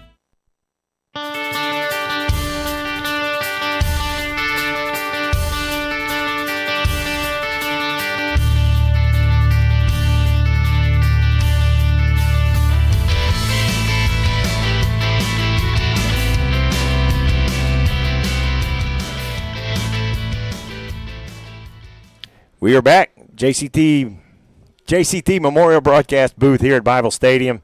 I'm Kelly DeVoll along with Holden, Tuma, and David England, bringing you this presentation of Georgetown Eagle football on the SHN Network. We appreciate everybody joining us. 38-21, Georgetown leads with 8:03 left in the Graham & Sons Cattle third quarter. Now, Zane Woolridge is not back there to return the kickoff, so you don't have to be as afraid to kick it deep and do a classic kick return. He is actually on the sideline trying to loosen up enough, see if he can get back in the game. We hope that young man is okay. Got number 13 and number 10 back deep for Leander. Sniper took out the football off the tee, so Aaron Guzman will go up and replace it. It no longer wanted to be part of the team. Isaac Montgomery and, what did I say, 13? So Guzman makes the approach, puts the foot on the ball and squibs it down. Fielded at the 20-yard line. Ball carries across the 30, gets out to about the 34-yard line where he is brought down. 7:57 left in the third quarter. And Georgetown leads 38-21. So this is a big drive. Down 3 possessions now after the touchdown. You're going to have to see a little bit more tempo. They've gone kind of tempo so far in this game, but higher sense of urgency. They need every play to be a chunk play, a chunk gain, and continue pushing the ball downfield. It's going to be kind of tough to do that because we haven't really seen them be able to throw the ball downfield successfully. Everything's been quick game, immediate screens, immediate hitches. So I'm interested to see how well these routes can develop downfield. E.J. Hargrave, the junior running back, is in substitution for number 1. Mitchell in the backfield sends one of his receivers in motion. Quick swing pass out to the right side. Reception is made. The ball carrier is tied up out there. Tried to break away, but he gets to about the 38-yard line. A gain of about 3 on the play for Leander. Clock is running.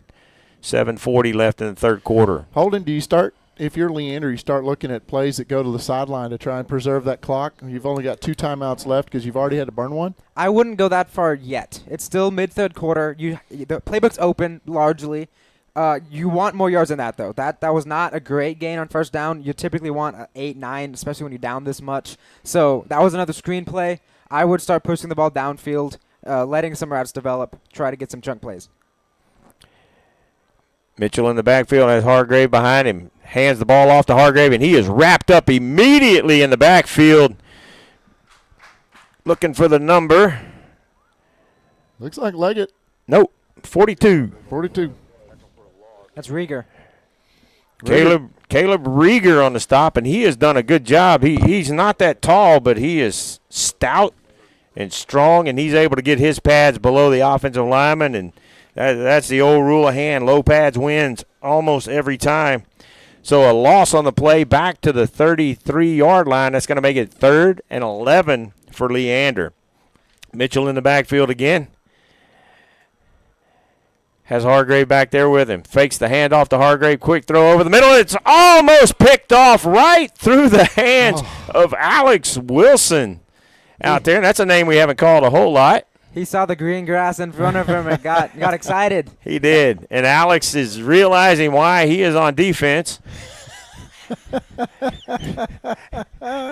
and not playing receiver. And he's still upset that he dropped that ball because he had nothing but green grass in front of him.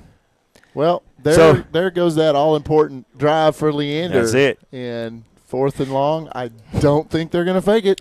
Punt formation for the Lions. And I say punt formation because might not be a punt.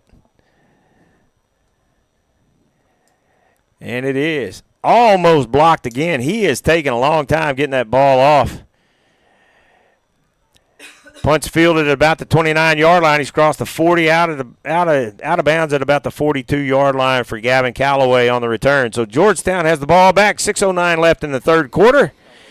Eagles are up 38-21 over Leander. And we will keep it right here. You know, there's been some really nice returns, whether it's kicks or punt returns. They've really been doing a good job on special teams returning it. They've had a couple of snafus on special teams, that one muffed punt. But overall, not too bad of a night for special teams. Georgetown back in business. Boris in the backfield with Petter to his left. Looks over to the sideline, changes the play. Make sure everybody is on board.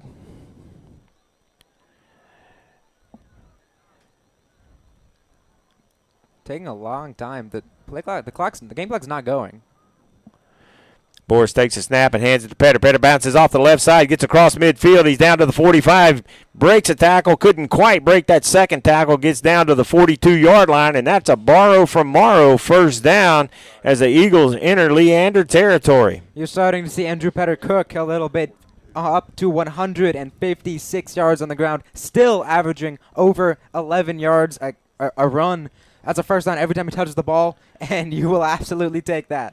Clock is running with 5:40 left in the third quarter. Graham & Sons Cattle, third quarter. Eagles have a first down at the Leander 42-yard line. 3 receivers to the right. None to the left. Better in the backfield behind Boris. Pass out to the right side. I think that was Holyebeck. It was. On the reception. He's able to cross the 30-yard line for 2 plays in a row, lead to 2. Borrow from Morrow first downs that bring the ball down to 29. Quickly to the line. Handoff right up the middle, straight up the middle. And that was so quick I didn't even see who got the handoff. Looks like Petter.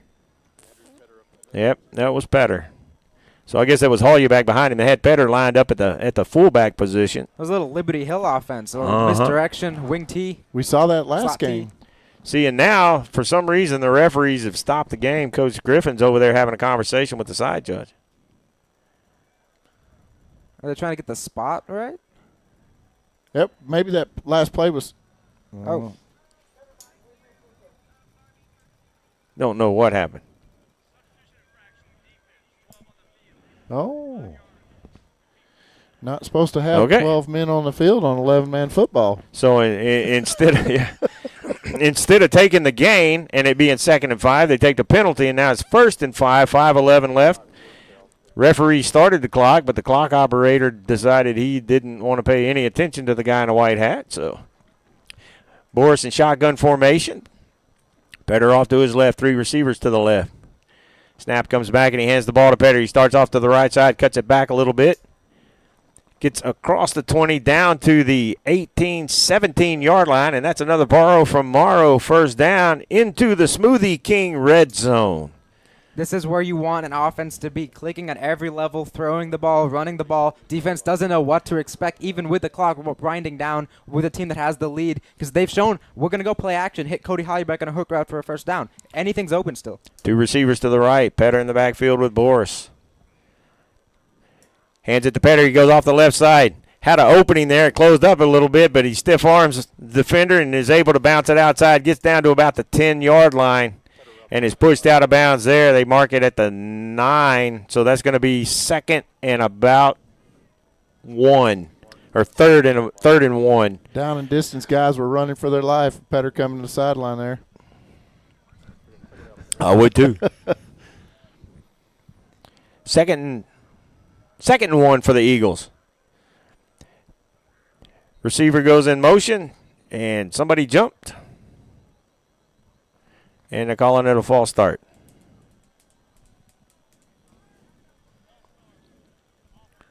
We've seen a couple of these in the red zone. We saw one earlier in the game, a false start to set us back. I believe that one was on third down.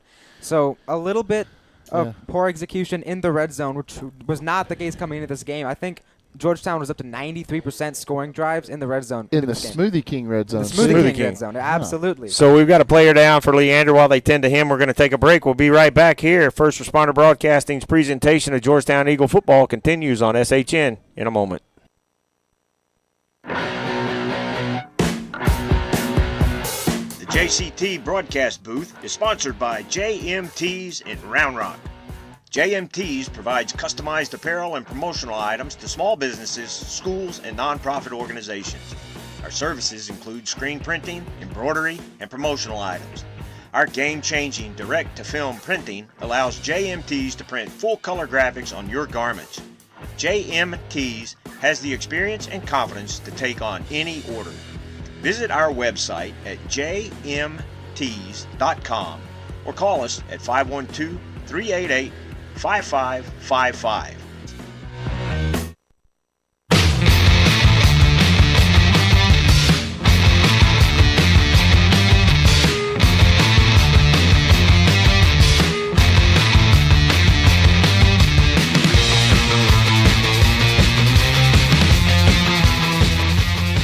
Anthony Ugo helped off the field. Looks like he'll be all right, just shaking up a little bit. Second and 6 for the Eagles.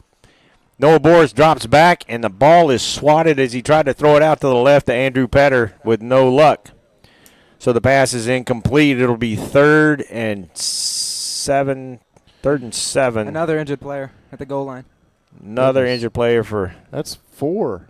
That's, 4 guys recently for Leander, and you know, you're already having a rough season. That's the last thing. You just hate to see these youngsters get hurt like that. But another flag. It is football. They were trying to set up a screen on that play. That's why the defensive line came in so hot, and one of them got the hand up, because otherwise that's a touchdown. And hats off. I was going to say kudos to those guys, because that's what they teach. You know, if you can't get to them, block the pass. Absolutely. Almost came up with a pick. They almost caught the deflection. Oh.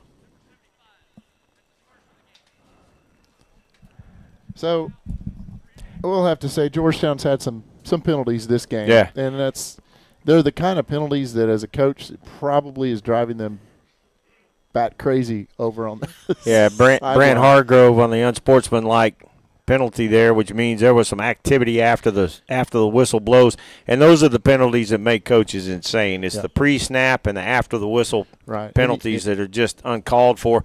And that's actually – that happened a couple of times last week too, as well. Pretty uncharacteristic, but you can't get wrapped into the emotion of this. No, the coaches always tell them, hey, celebrate with the guys in the silver helmets on that sideline. Don't even look at the other sideline when you're excited or something, you know. Georgetown's got 7 penalties for 68 yards in this game. 2 receivers right, 2 left for Noah Boris in the backfield with Andrew Petter.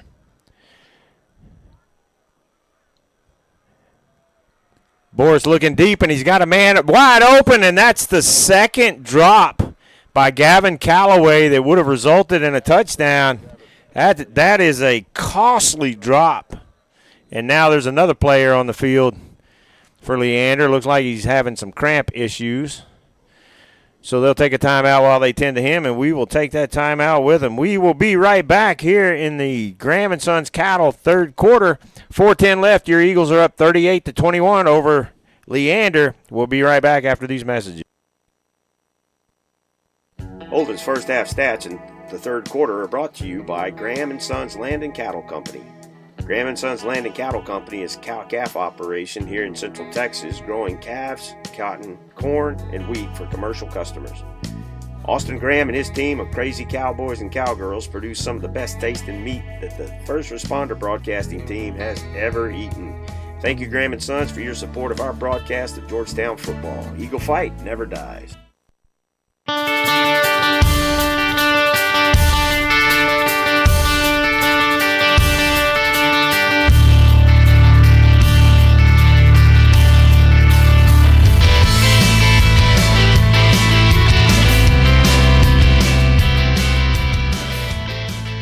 Welcome back to the broadcast.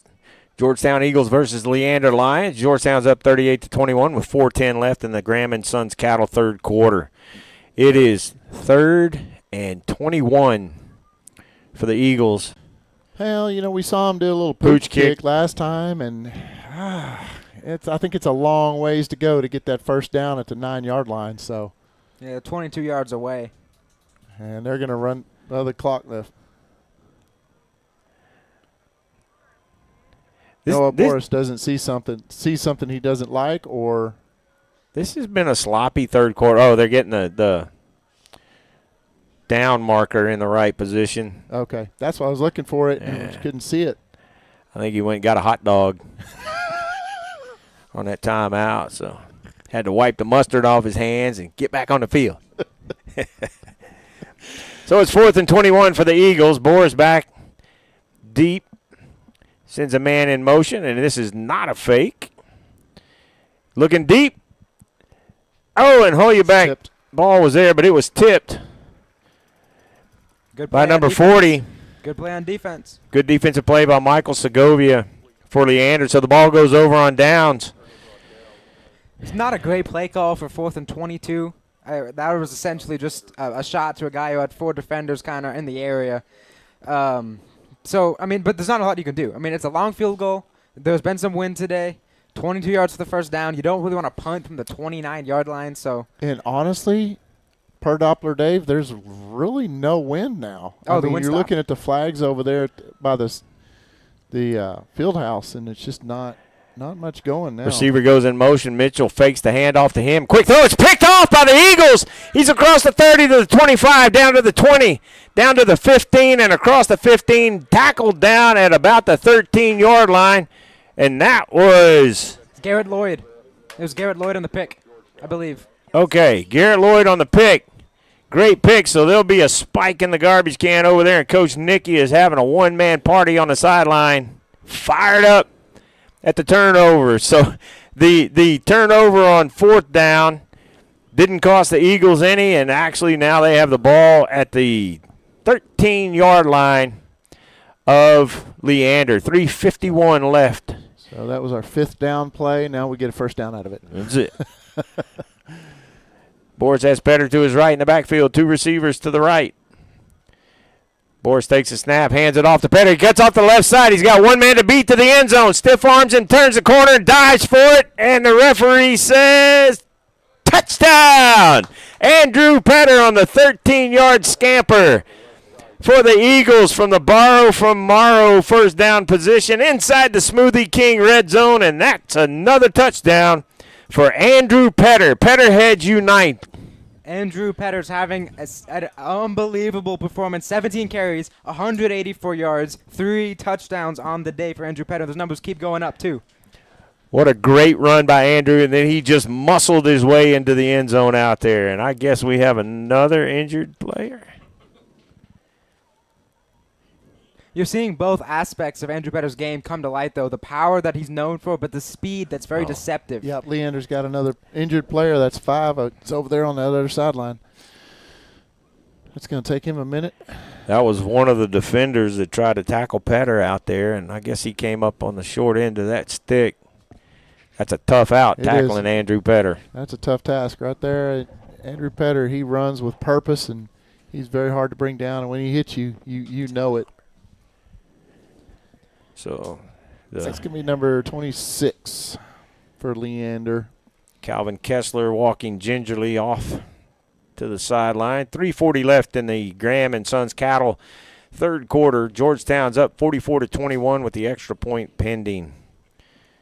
So JV last night did well. I think they won both of their games at home. I don't remember the scores exactly, but pretty dominating. I didn't catch any of the freshman games. They won as well. Yep. Aaron Guzman on for the G-Town Lumber and Supply extra point attempt.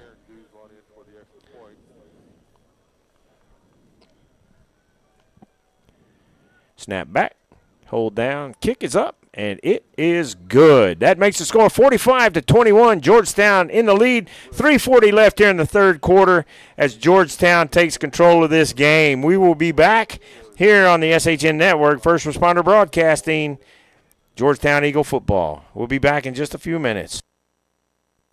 This season's starting lineups are brought to you by Aesthetic Dentistry of Georgetown.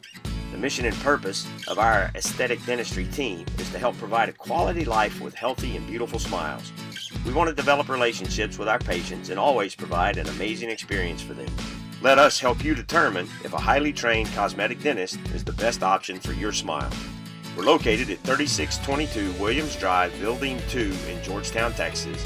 Visit our webpage at www.aestheticdentistrygt.com or call 512-819-9100.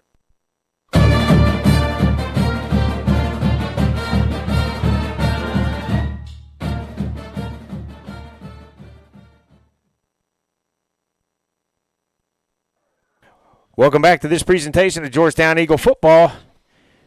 The Eagle Booster Club scoring drive summary. Holden. It's got one play, 13 yards, 8 seconds. Doesn't get much easier than that. And it's a touchdown for the Eagles. Andrew Petter having a night. This is a night that we are glad Andrew Petter is having. Aaron Guzman on to kick. Too deep for Leander Lions. Still no number one. Still no Woodridge back there. Hate to see that. Number 13 and number 10 back deep for Leander. Aiden Stericker and Isaac Montgomery deep. Guzman approaches and he boots it deep. Ball is fielded at the 4-yard line. Crosses the 10 to 15 and then he is popped at about the 23-yard line. Good hit by Cole Mitchell, number 31, the sophomore linebacker, doing good things on special teams. Trips on the clock. 3:33 left in the Graham and Sons Cattle third quarter. What? Oh, giving college scores. Thursday night football. But who's watching that? Everybody's watching us. We want to thank the 219 people that are watching us right now. We appreciate you tuning in. Leander starts at the 18-yard line. Their own 18-yard line, 1st and 10. Somebody said bulldozer Petter. I agree. Mitchell alone in the backfield. 3 right, 2 left. Mitchell takes a snap, quick throw out to number 9 at the 20-yard line. Gets across the 20 to about the 23-yard line. It's Joseph Marrow. Is that 23 on the tackle? I can't. That 27 maybe? That number's kind of folded. Yeah, it's he's got it tucked up. I don't think Xavier Warren's playing. yeah, fair point. 27. 27's 27 is Xavier Warren. Xavier Warren's not playing DB and receiver. No. Maybe 23. That's what I thought. It's kind of hard to tell. If it's 23, that's Cooper Wershen. Mitchell fakes the hands the ball off to E.J. Hargrave. He's able to get across the 25 to about the 26-yard line, which is going to bring up 4th down and 2. Third down. Third down and 2. But they're not getting the chunk plays that they kind of need to kind of dip into this lead. What's Leander's third down conversions to put you on the spot? Leander's third down conversions is 0 of 4 up to this point. All right. Go Georgetown defense. 2:23 left in the quarter. Clock is running. Mitchell's looking to the sideline. I'm kind of surprised that Leander is taking this much time, down by 24 points. Mitchell fakes the clap. Now takes the snap. Quick throw out to the right, and it is snuffed out quickly out there on the edge. That'd be number 15, and that's Chance. Number 5. Jaheim Dowd. Jaheim Dowd played that at the corner spot. Blew it up. Good job out there of blowing that up. So that's going to bring up 4th and 8. And I doubt seriously that Leander would go for it here. 1:44 and the clock running in the third quarter. It's kind of seemed like it's been a long third quarter as fast as that first half went. A lot of injuries. I think that kind of slowed things down. And hate to see those injuries, but it's slowed this game down a little bit. So punt formation. Boy, he takes a long time getting that kickoff, but he got the punt away, and there's a fair catch at the 49-yard line by Gavin Calloway for the Eagles. So the Eagles take over here in the third quarter at 49-yard line. We'll stay here. So outside of that first drive, if you don't give Leander excellent starting field position, but then like pretty much on red zone, they have not scored. We give them the ball too often close to our touchdown, but whenever they've had a long field to go, they have not been able to do it against this defense. They had one long drive to start the game. Their first drive resulted in a touchdown. Other than that, you're absolutely right. The in-game adjustments have been on point. 2 in the backfield with Noah Boris. Boris takes a snap, and he hands it off to Cody Holyoback. He tries the left side, and his legs are cut out from under him. No gain. They mark him down right at the line of scrimmage, so that's going to be 2nd and 10 for the Eagles. It's the first time that I've seen Cody Holyoback knocked down that was by a single tackle. Good tackle out there. I think it was number 46, who I don't see on their roster, so I'm not sure who that one is. Well, the bigger thing is Luis Ruiz Williams. There we go. Biggest part is the clock is still running. 45 seconds left in the quarter. Boris in the backfield with Petter behind him. 3 receivers to the right. Hands the ball off, or fakes the handoff to Petter. Completion at the 45-yard line, and will be tackled right there. That's Davin Sedgwick on the reception. And I would guess that they are going to let the clock run out here in the third quarter. If anybody asks me, I would say do that. But nobody asked. Like they're mulling around. Yeah, should be the end of the third. Yeah, so that's going to do it here in the third quarter. We will take a break and be right back for the fourth quarter. Thanks for joining us here on the SHN Network on YouTube. First Responder Broadcasting presentation of Georgetown Eagle football will return in just a few minutes. This season's starting lineups are brought to you by Aesthetic Dentistry of Georgetown. The mission and purpose of our aesthetic dentistry team is to help provide a quality life with healthy and beautiful smiles. We want to develop relationships with our patients and always provide an amazing experience for them. Let us help you determine if a highly trained cosmetic dentist is the best option for your smile. We're located at 3622 Williams Drive, Building 2 in Georgetown, Texas. Visit our webpage at www.aestheticdentistrygt.com or call 512-819-9100.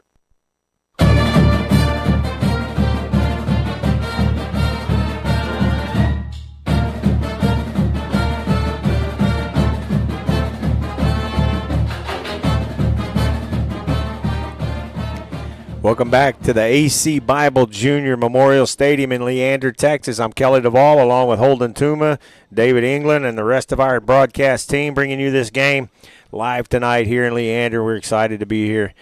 And we bring you to the Eaton Corporation fourth quarter.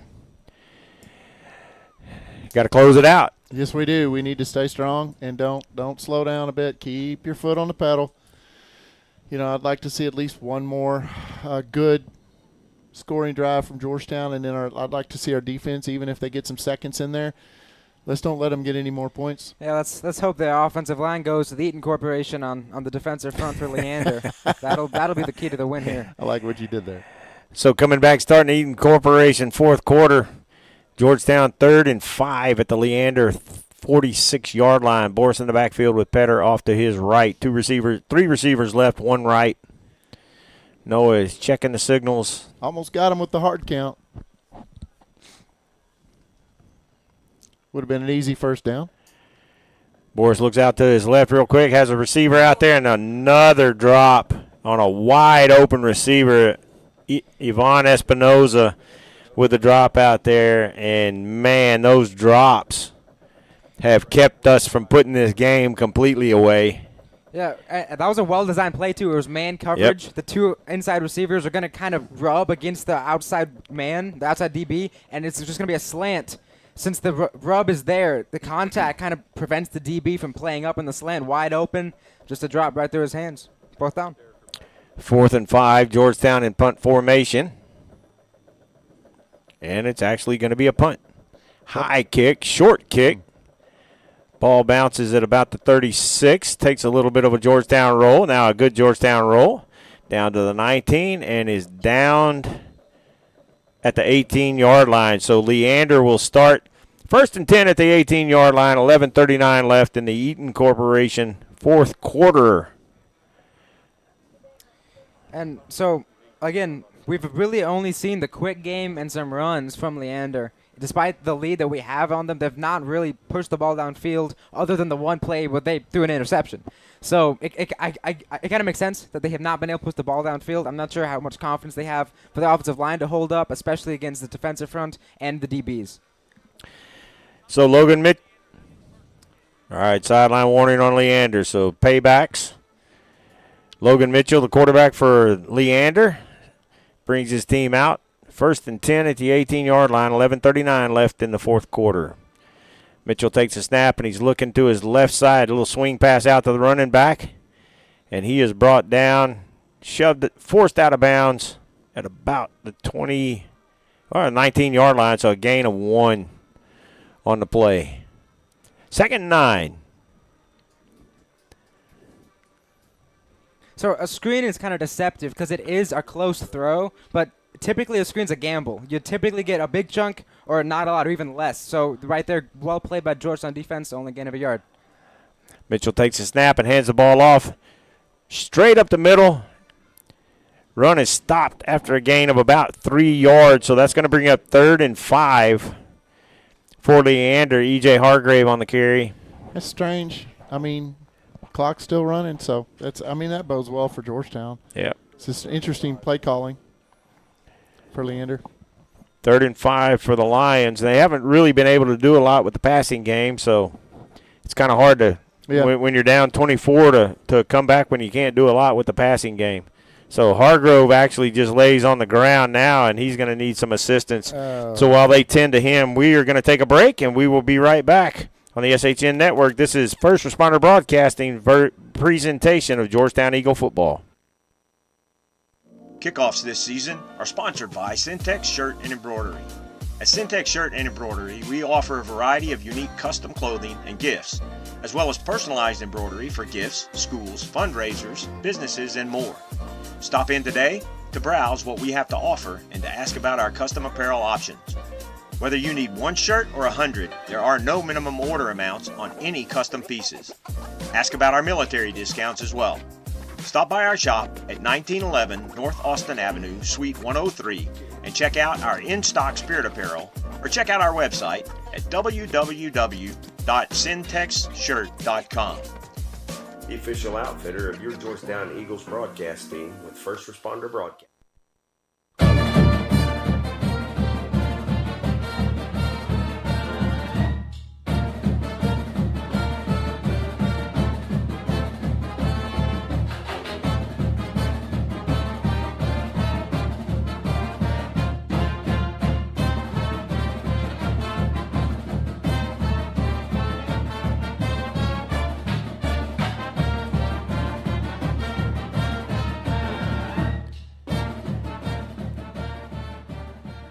Welcome back to the broadcast. E.J. Hargrave is still being tended to on the field. And I saw whenever he got tackled on that last play, he got up kind of slow. And I think some people thought he may be faking the injury, but he was not faking the injury. And he actually laid down because the pain of whatever he was suffering from got the best of him. But he's walking off on his own power now, and that's good to see. Absolutely is. You hate to see anybody. That's, seems like 7 injuries now. Leander's there's gonna be a lot of therapy tomorrow morning. So Logan Mitchell and the Lions have the ball 3rd and 5 at the 23-yard line, their own 23-yard line. 10:46 left in the fourth quarter. Mitchell rolls out to his right and is able to complete the pass. At about the 32-yard line on the reception was Aiden Parker for the first down for Leander. 10:33 and the clock is running. That brings us up Logan Mitchell's yard stats in this game to 13 of 15, so high completion percentage because everything has been so short, but just 91 yards, barely a touch over 6 yards an attempt, not great. So you're seeing how much this offense relies on short game. Mitchell takes a snap, quick throw out to number 14 again on the edge, and he's able to do something with that afterwards. He's pushed out of bounds. We'll see where they mark him. Just at the 40-yard line, so about half a yard short, which will bring up 2nd and 1 for Leander. Number 14's been the guy. Parker's got 4 catches, 34 yards, and the touchdown. He's kind of stepped up with number 1 out. Seemingly, it looks like the rest of this game. 14's been the go-to guy. And since they pushed him out of bounds, the clock stopped. I would anticipate we'll see some tempo here with Leander now. Handoff goes to number 11. He's able to go across the left side just off tackle and get the first down, so the clock will stop after the carry by. Or not. Wow. Cool. Okay. So the ball is set back in play at the 41-yard line. 1st and 10 for Leander. 9:44 and running. Mitchell gets everybody set, takes a snap, and hands the ball off again off the right side, but that doesn't go much of anywhere, and he is absolutely swarmed after a gain of about 2 yards. First one in on the play was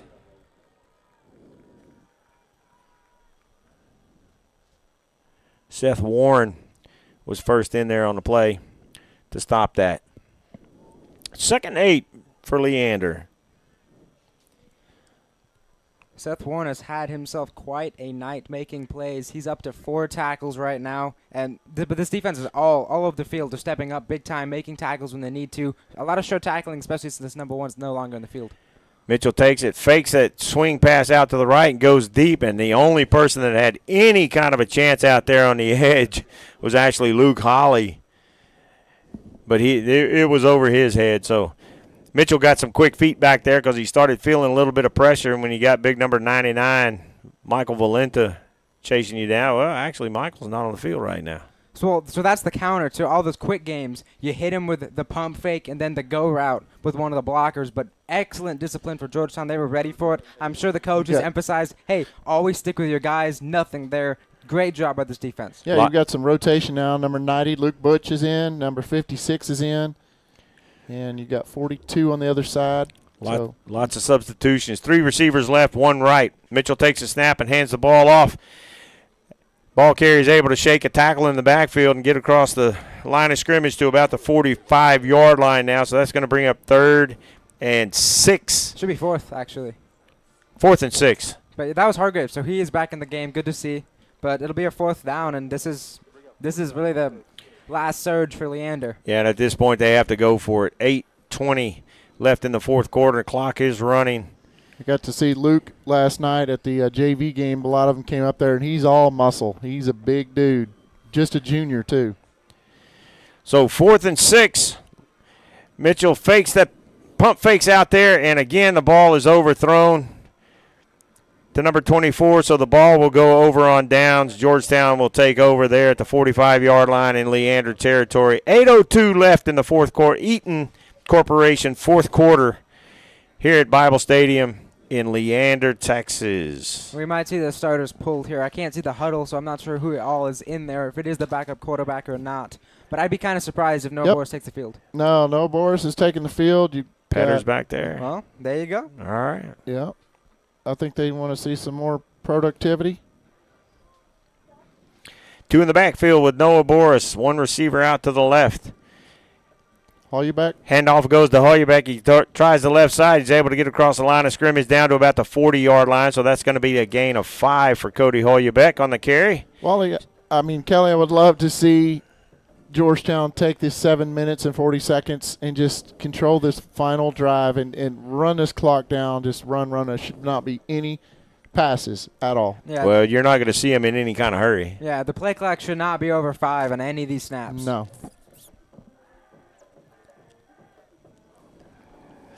Two receivers out to the right. Petter behind Boris in the backfield.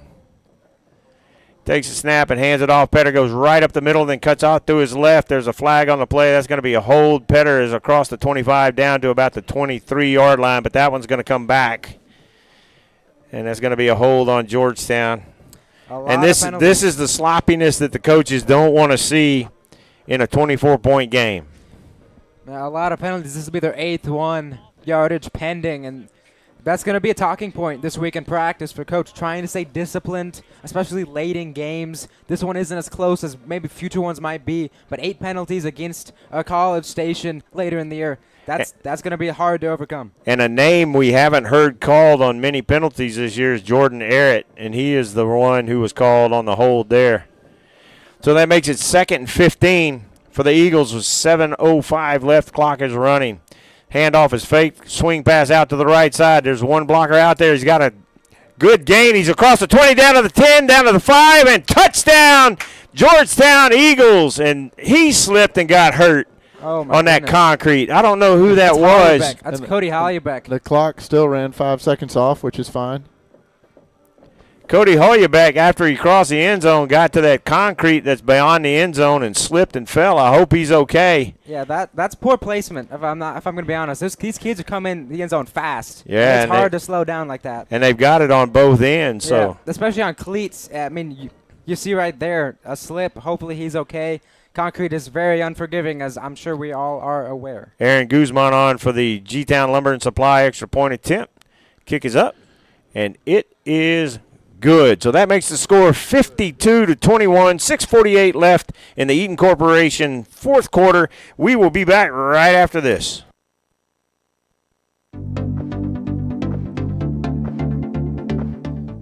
Our first down sponsor this season is Borrow from Morrow.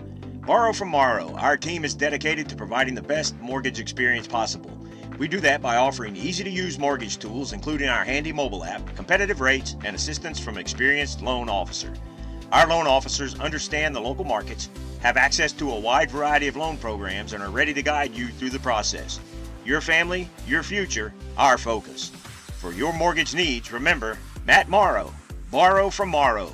For more information, visit borrowfrommorrow.com. NMLS 464148.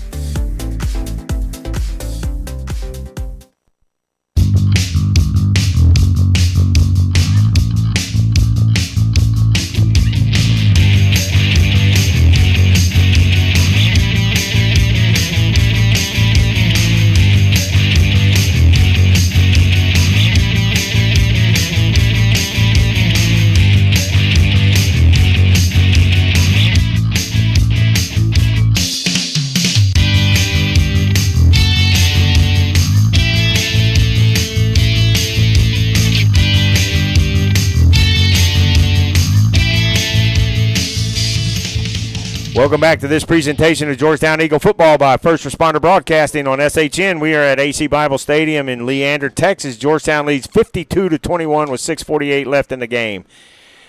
Aaron Guzman's kick goes down to about the 3-yard line and is fielded there. Ball carrier starts up the field, but he is swarmed at about the 14-yard line and driven back and put on the ground by a host of Eagles. I got a text from Coach Nathaniel Funk, who used to coach at Georgetown, and said that concrete has been a problem in the past. So brought up a name from the past, Bo Corrales. Bo Corrales. Took a spill on that concrete years ago. So First and 10, Leander at the 14-yard line. Frank Miranda's chiming in, too, on the chat. He's been saying that for years about those spots beyond the end zone. Poor placement on the hard surface. They probably need to look at that, but that's why I'm a fireman and you're a police officer, so what do we know? Not a stadium designer. No. So if I'm not mistaken, they have a backup QB in number 19. So it is no longer number 3. So new quarterback, Mason Montgomery, and he takes a snap and a quick throw out there, and he is popped out on the edge. My goodness, what a play out there on the edge, and that was O.C. Presley. No, Nice. that's I think not it was O.C. 34. 34, not 24. Frank, I don't need any of your smart comments. Dawson Warford. It's a big-time play. I mean, again, you keep hitting him with the quick games, the corners are going to bite, and if you miss the block, you're setting up receivers with what's known as a hospital pass, because those receivers are going to get lit up by these DBs coming flying And put in. it to the hospital. Snap goes back, and the handoff goes right up the middle, crossing the 15 to about the 17-yard line. That'll bring up third down and about 8 for Leander. Run, clock, run. 3rd and 7. Leander has officially converted 1 third down, though 1 of 7 in this game so far. But with how they've been going, I don't have much confidence. 7 yards might be a little too much to ask here. But we'll see. We'll see if they surprise us. New quarterback in there. Yeah. Mason Montgomery, the new quarterback back there. He's got Cameron Hoosier, number 41, in the backfield with him. 2 receivers to the right, 2 to the left. Montgomery in the backfield with the quarterback looking deeper than he's looked, and there's a completion at the 31, and the ball carrier takes the ball up to the 39-yard line. So that's a first down for Leander with 5:04 left in the fourth quarter, the Eaton Corporation fourth quarter. That's probably about the longest throw they've made all game. So looks like Montgomery's maybe adds some vertical element more to this offense. Yeah, there's been a couple where the short pass turned into a long gain, but that's the longest pass I think they've completed tonight before the tackle. Big Luke Butch. Some putting a lot of pressure in the pressure on backfield. Quarterback just tosses it out of bounds. Smart play on his part just to get rid of the ball and stop the clock with 4:36 left in the fourth quarter. And now there's an eagle on the ground. I think is that Butch? Looks like number 90 is what I saw before he rolled over. While they tend to him, we're going to take a break. We'll be right back here. First Responder Broadcasting of Georgetown Eagle football on SHN Sports. We'll be back.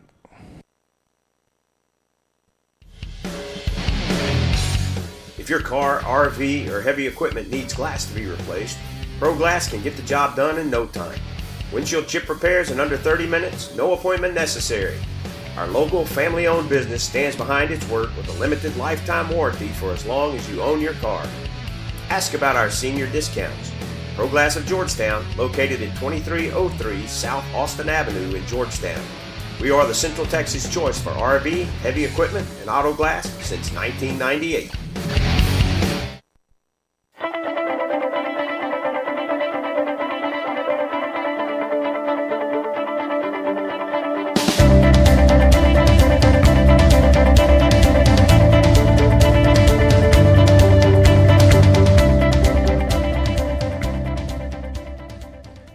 Luke Butch walks off the field on his own power. Don't think it was anything too serious, so we're glad for that. Looks like kind of got landed on. Yeah. But he's a big junior. We're going to be calling his name a lot next year. He's going to be taking number 99's place.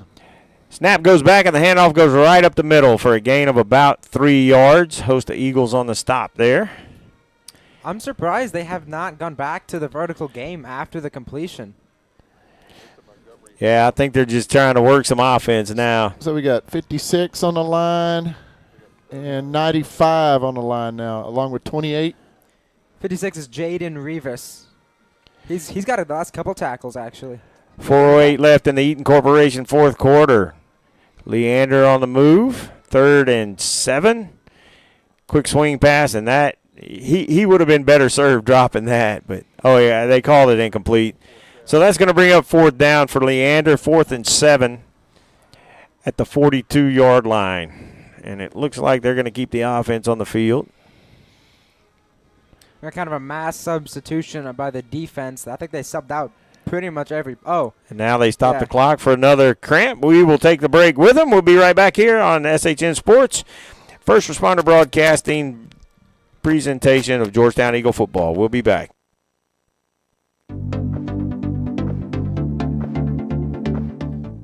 Our first down sponsor this season is Borrow from Morrow.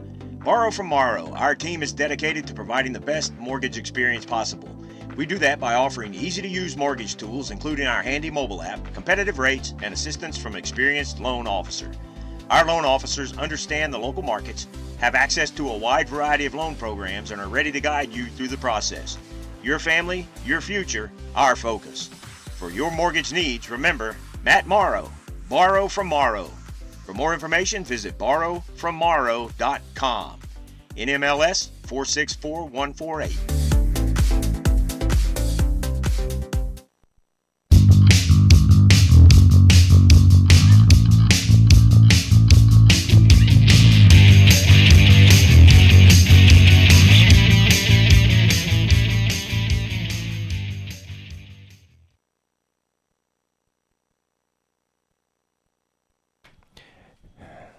Welcome back to Bible Stadium in Leander, Texas.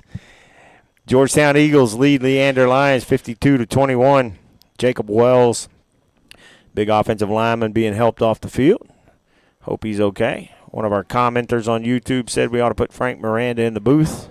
That's not happening because I put up with his grief in the comments. Love you, Frank. And a timeout for Leander. So we'll take the break with him. Be right back here. First Responder Broadcasting presentation of Georgetown Eagle football. 3:46 left in the Eaton Corporation fourth quarter. Georgetown leads 52-21. We'll be back.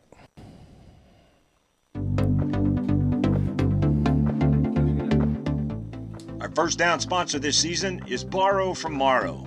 Borrow from Morrow. Our team is dedicated to providing the best mortgage experience possible. We do that by offering easy-to-use mortgage tools, including our handy mobile app, competitive rates, and assistance from an experienced loan officer.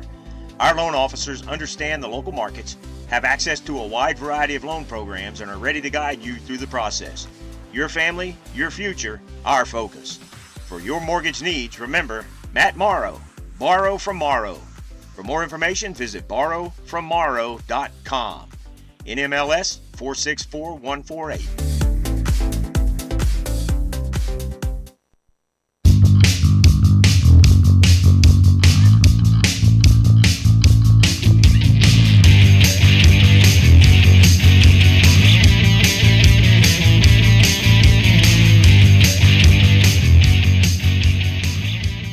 And we are back. 3:46 left in the fourth quarter. 4th and 8.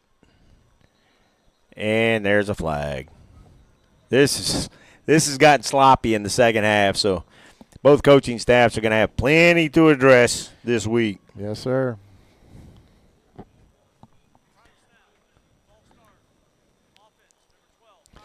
A little bit more room for kicking. They won't kick it out of the end zone. You got to hold your water, boys. Yeah. So that'll back it up and make it 4th and 12 for this punt. Gavin Calloway. Gavin back Calloway. To return, I believe. I'm still kind of shocked they are punting. Oh, that's going to be roughing. Oh, they said they tipped it. Oh, was it blocked? Yeah. Said they tipped it. They ran into the kicker, but yeah, it was out. tipped.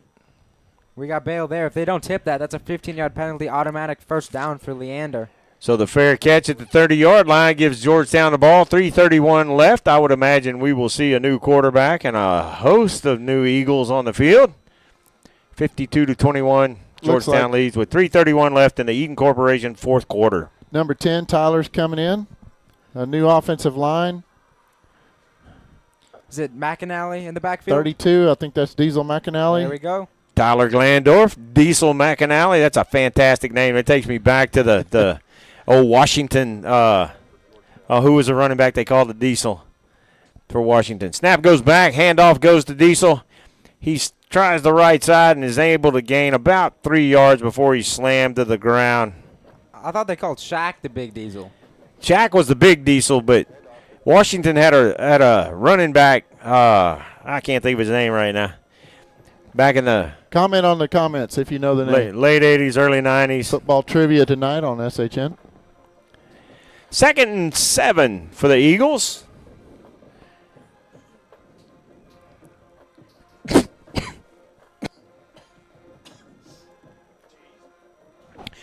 Glandorf is set. He takes a snap and fakes the handoff and then swings the ball out to the right side. Good breaking of some tackles. Was there a flag? Yes. Nope. I saw one fly. Well, one referee saying stop the clock, one saying run the clock. I don't see any laundry. I saw one fly, but. Well, the referee looks like he's going to say something. Huh. Okay. There you go. I mean, every once in a while I see something. Getting old, but. I do not. So the hold takes the ball back to the 30-yard line, the original line of scrimmage. So that is going to be 2nd and 10. Referee winds the clock, 2:38 and counting in the Eaton Corporation 4th quarter. And I expect them to just run this clock out with McAnally in the backfield. They won't be able to kill it all the way on 2nd down, but they should be able to get pretty close. A conversion in this game. So Glandorf fakes the handoff, takes off to the right, crosses the 35, and is slammed out of bounds at about the 37-yard line. Took a big pop, but he hops right back up to his feet. And clock remains running. So they deemed the contact was now inbounds.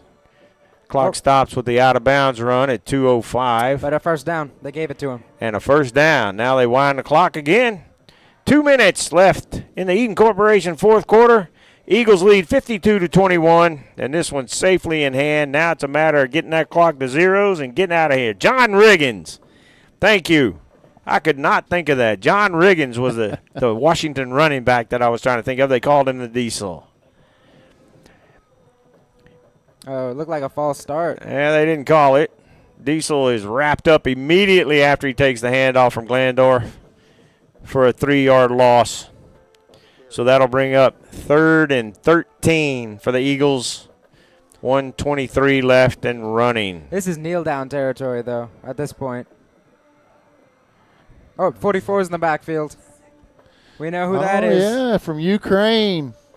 And you hear the students cheering for him. They are excited. Sasha Pograb. Yeah. His first carry in a Texas high school football game went for a first down with, 11 yards? 11 yards, yeah, 11 yard carry. Pograbinil, I can't say it right, from the Ukraine. There he goes. And he gets the handoff and is stopped for a 2-yard, 3-yard loss. Yeah, left tackle kind of lost contain there. Unable to really get anything. Oh, looks like a player down. Hate to see that late in the game. Uh-oh. Who's down? Looks like a lineman. Helmet's off and everything. Oh, yeah, he's grabbing his leg, number 50, and he is in pain. Dalton St. Clair, the injured Eagle. So while they tend to him, we'll take a quick break, and we will be right back after these messages.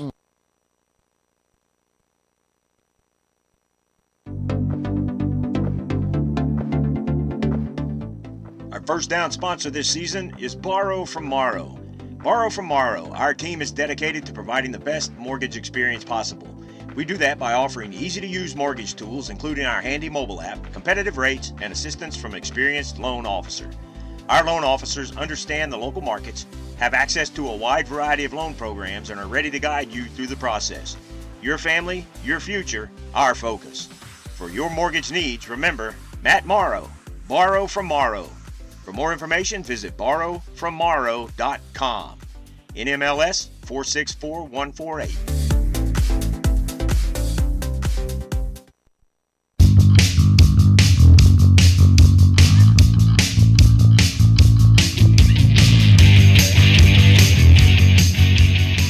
So St. Clair goes off the field on his own power. Looks like he's going to be all right. Grizzly Adams looking kid. He looks like a 35-year-old man. You see him up close. But we're glad that he is okay. So 40 seconds left on the clock here in the Eaton Corporation 4th quarter. Ref's having another conversation. There we go. Clock's running. So the play clock had 25 seconds on it, 40 on the game clock. So they can't run it completely out. But quick pass out to the right. Is that number 80? Yeah, who is that? Caden Tarosian We talked to him Yeah. last night. Caden Terosian on the catch out there. The coaches over here were pretty excited when he looked like he was going to break it loose. And that will do it. Clock is 6:54, and that will bring this game to a close. Georgetown Eagles defeat the Leander Lions 52-21, and that is the ball game. We will take a quick break, and then we will be back to wrap this one up. Your final from AC Bible Junior Memorial Stadium in Leander, Georgetown 52, Leander Lions 21. We'll be back to wrap it up in just a few seconds. Kickoffs this season are sponsored by Syntex Shirt and Embroidery. At Syntex Shirt and Embroidery, we offer a variety of unique custom clothing and gifts, as well as personalized embroidery for gifts, schools, fundraisers, businesses, and more.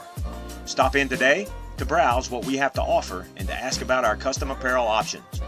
Whether you need one shirt or 100, there are no minimum order amounts on any custom pieces. Ask about our military discounts as well. Stop by our shop at 1911 North Austin Avenue, Suite 103, and check out our in-stock spirit apparel, or check out our website at www.syntexshirt.com. The official outfitter of your Georgetown Eagles broadcast team with First Responder Broadcast.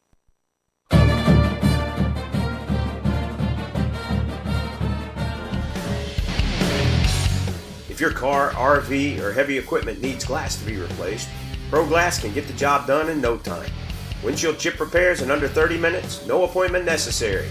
Our local family-owned business stands behind its work with a limited lifetime warranty for as long as you own your car. Ask about our senior discounts. Pro Glass of Georgetown, located at 2303 South Austin Avenue in Georgetown. We are the Central Texas choice for RV, heavy equipment, and auto glass since 1998.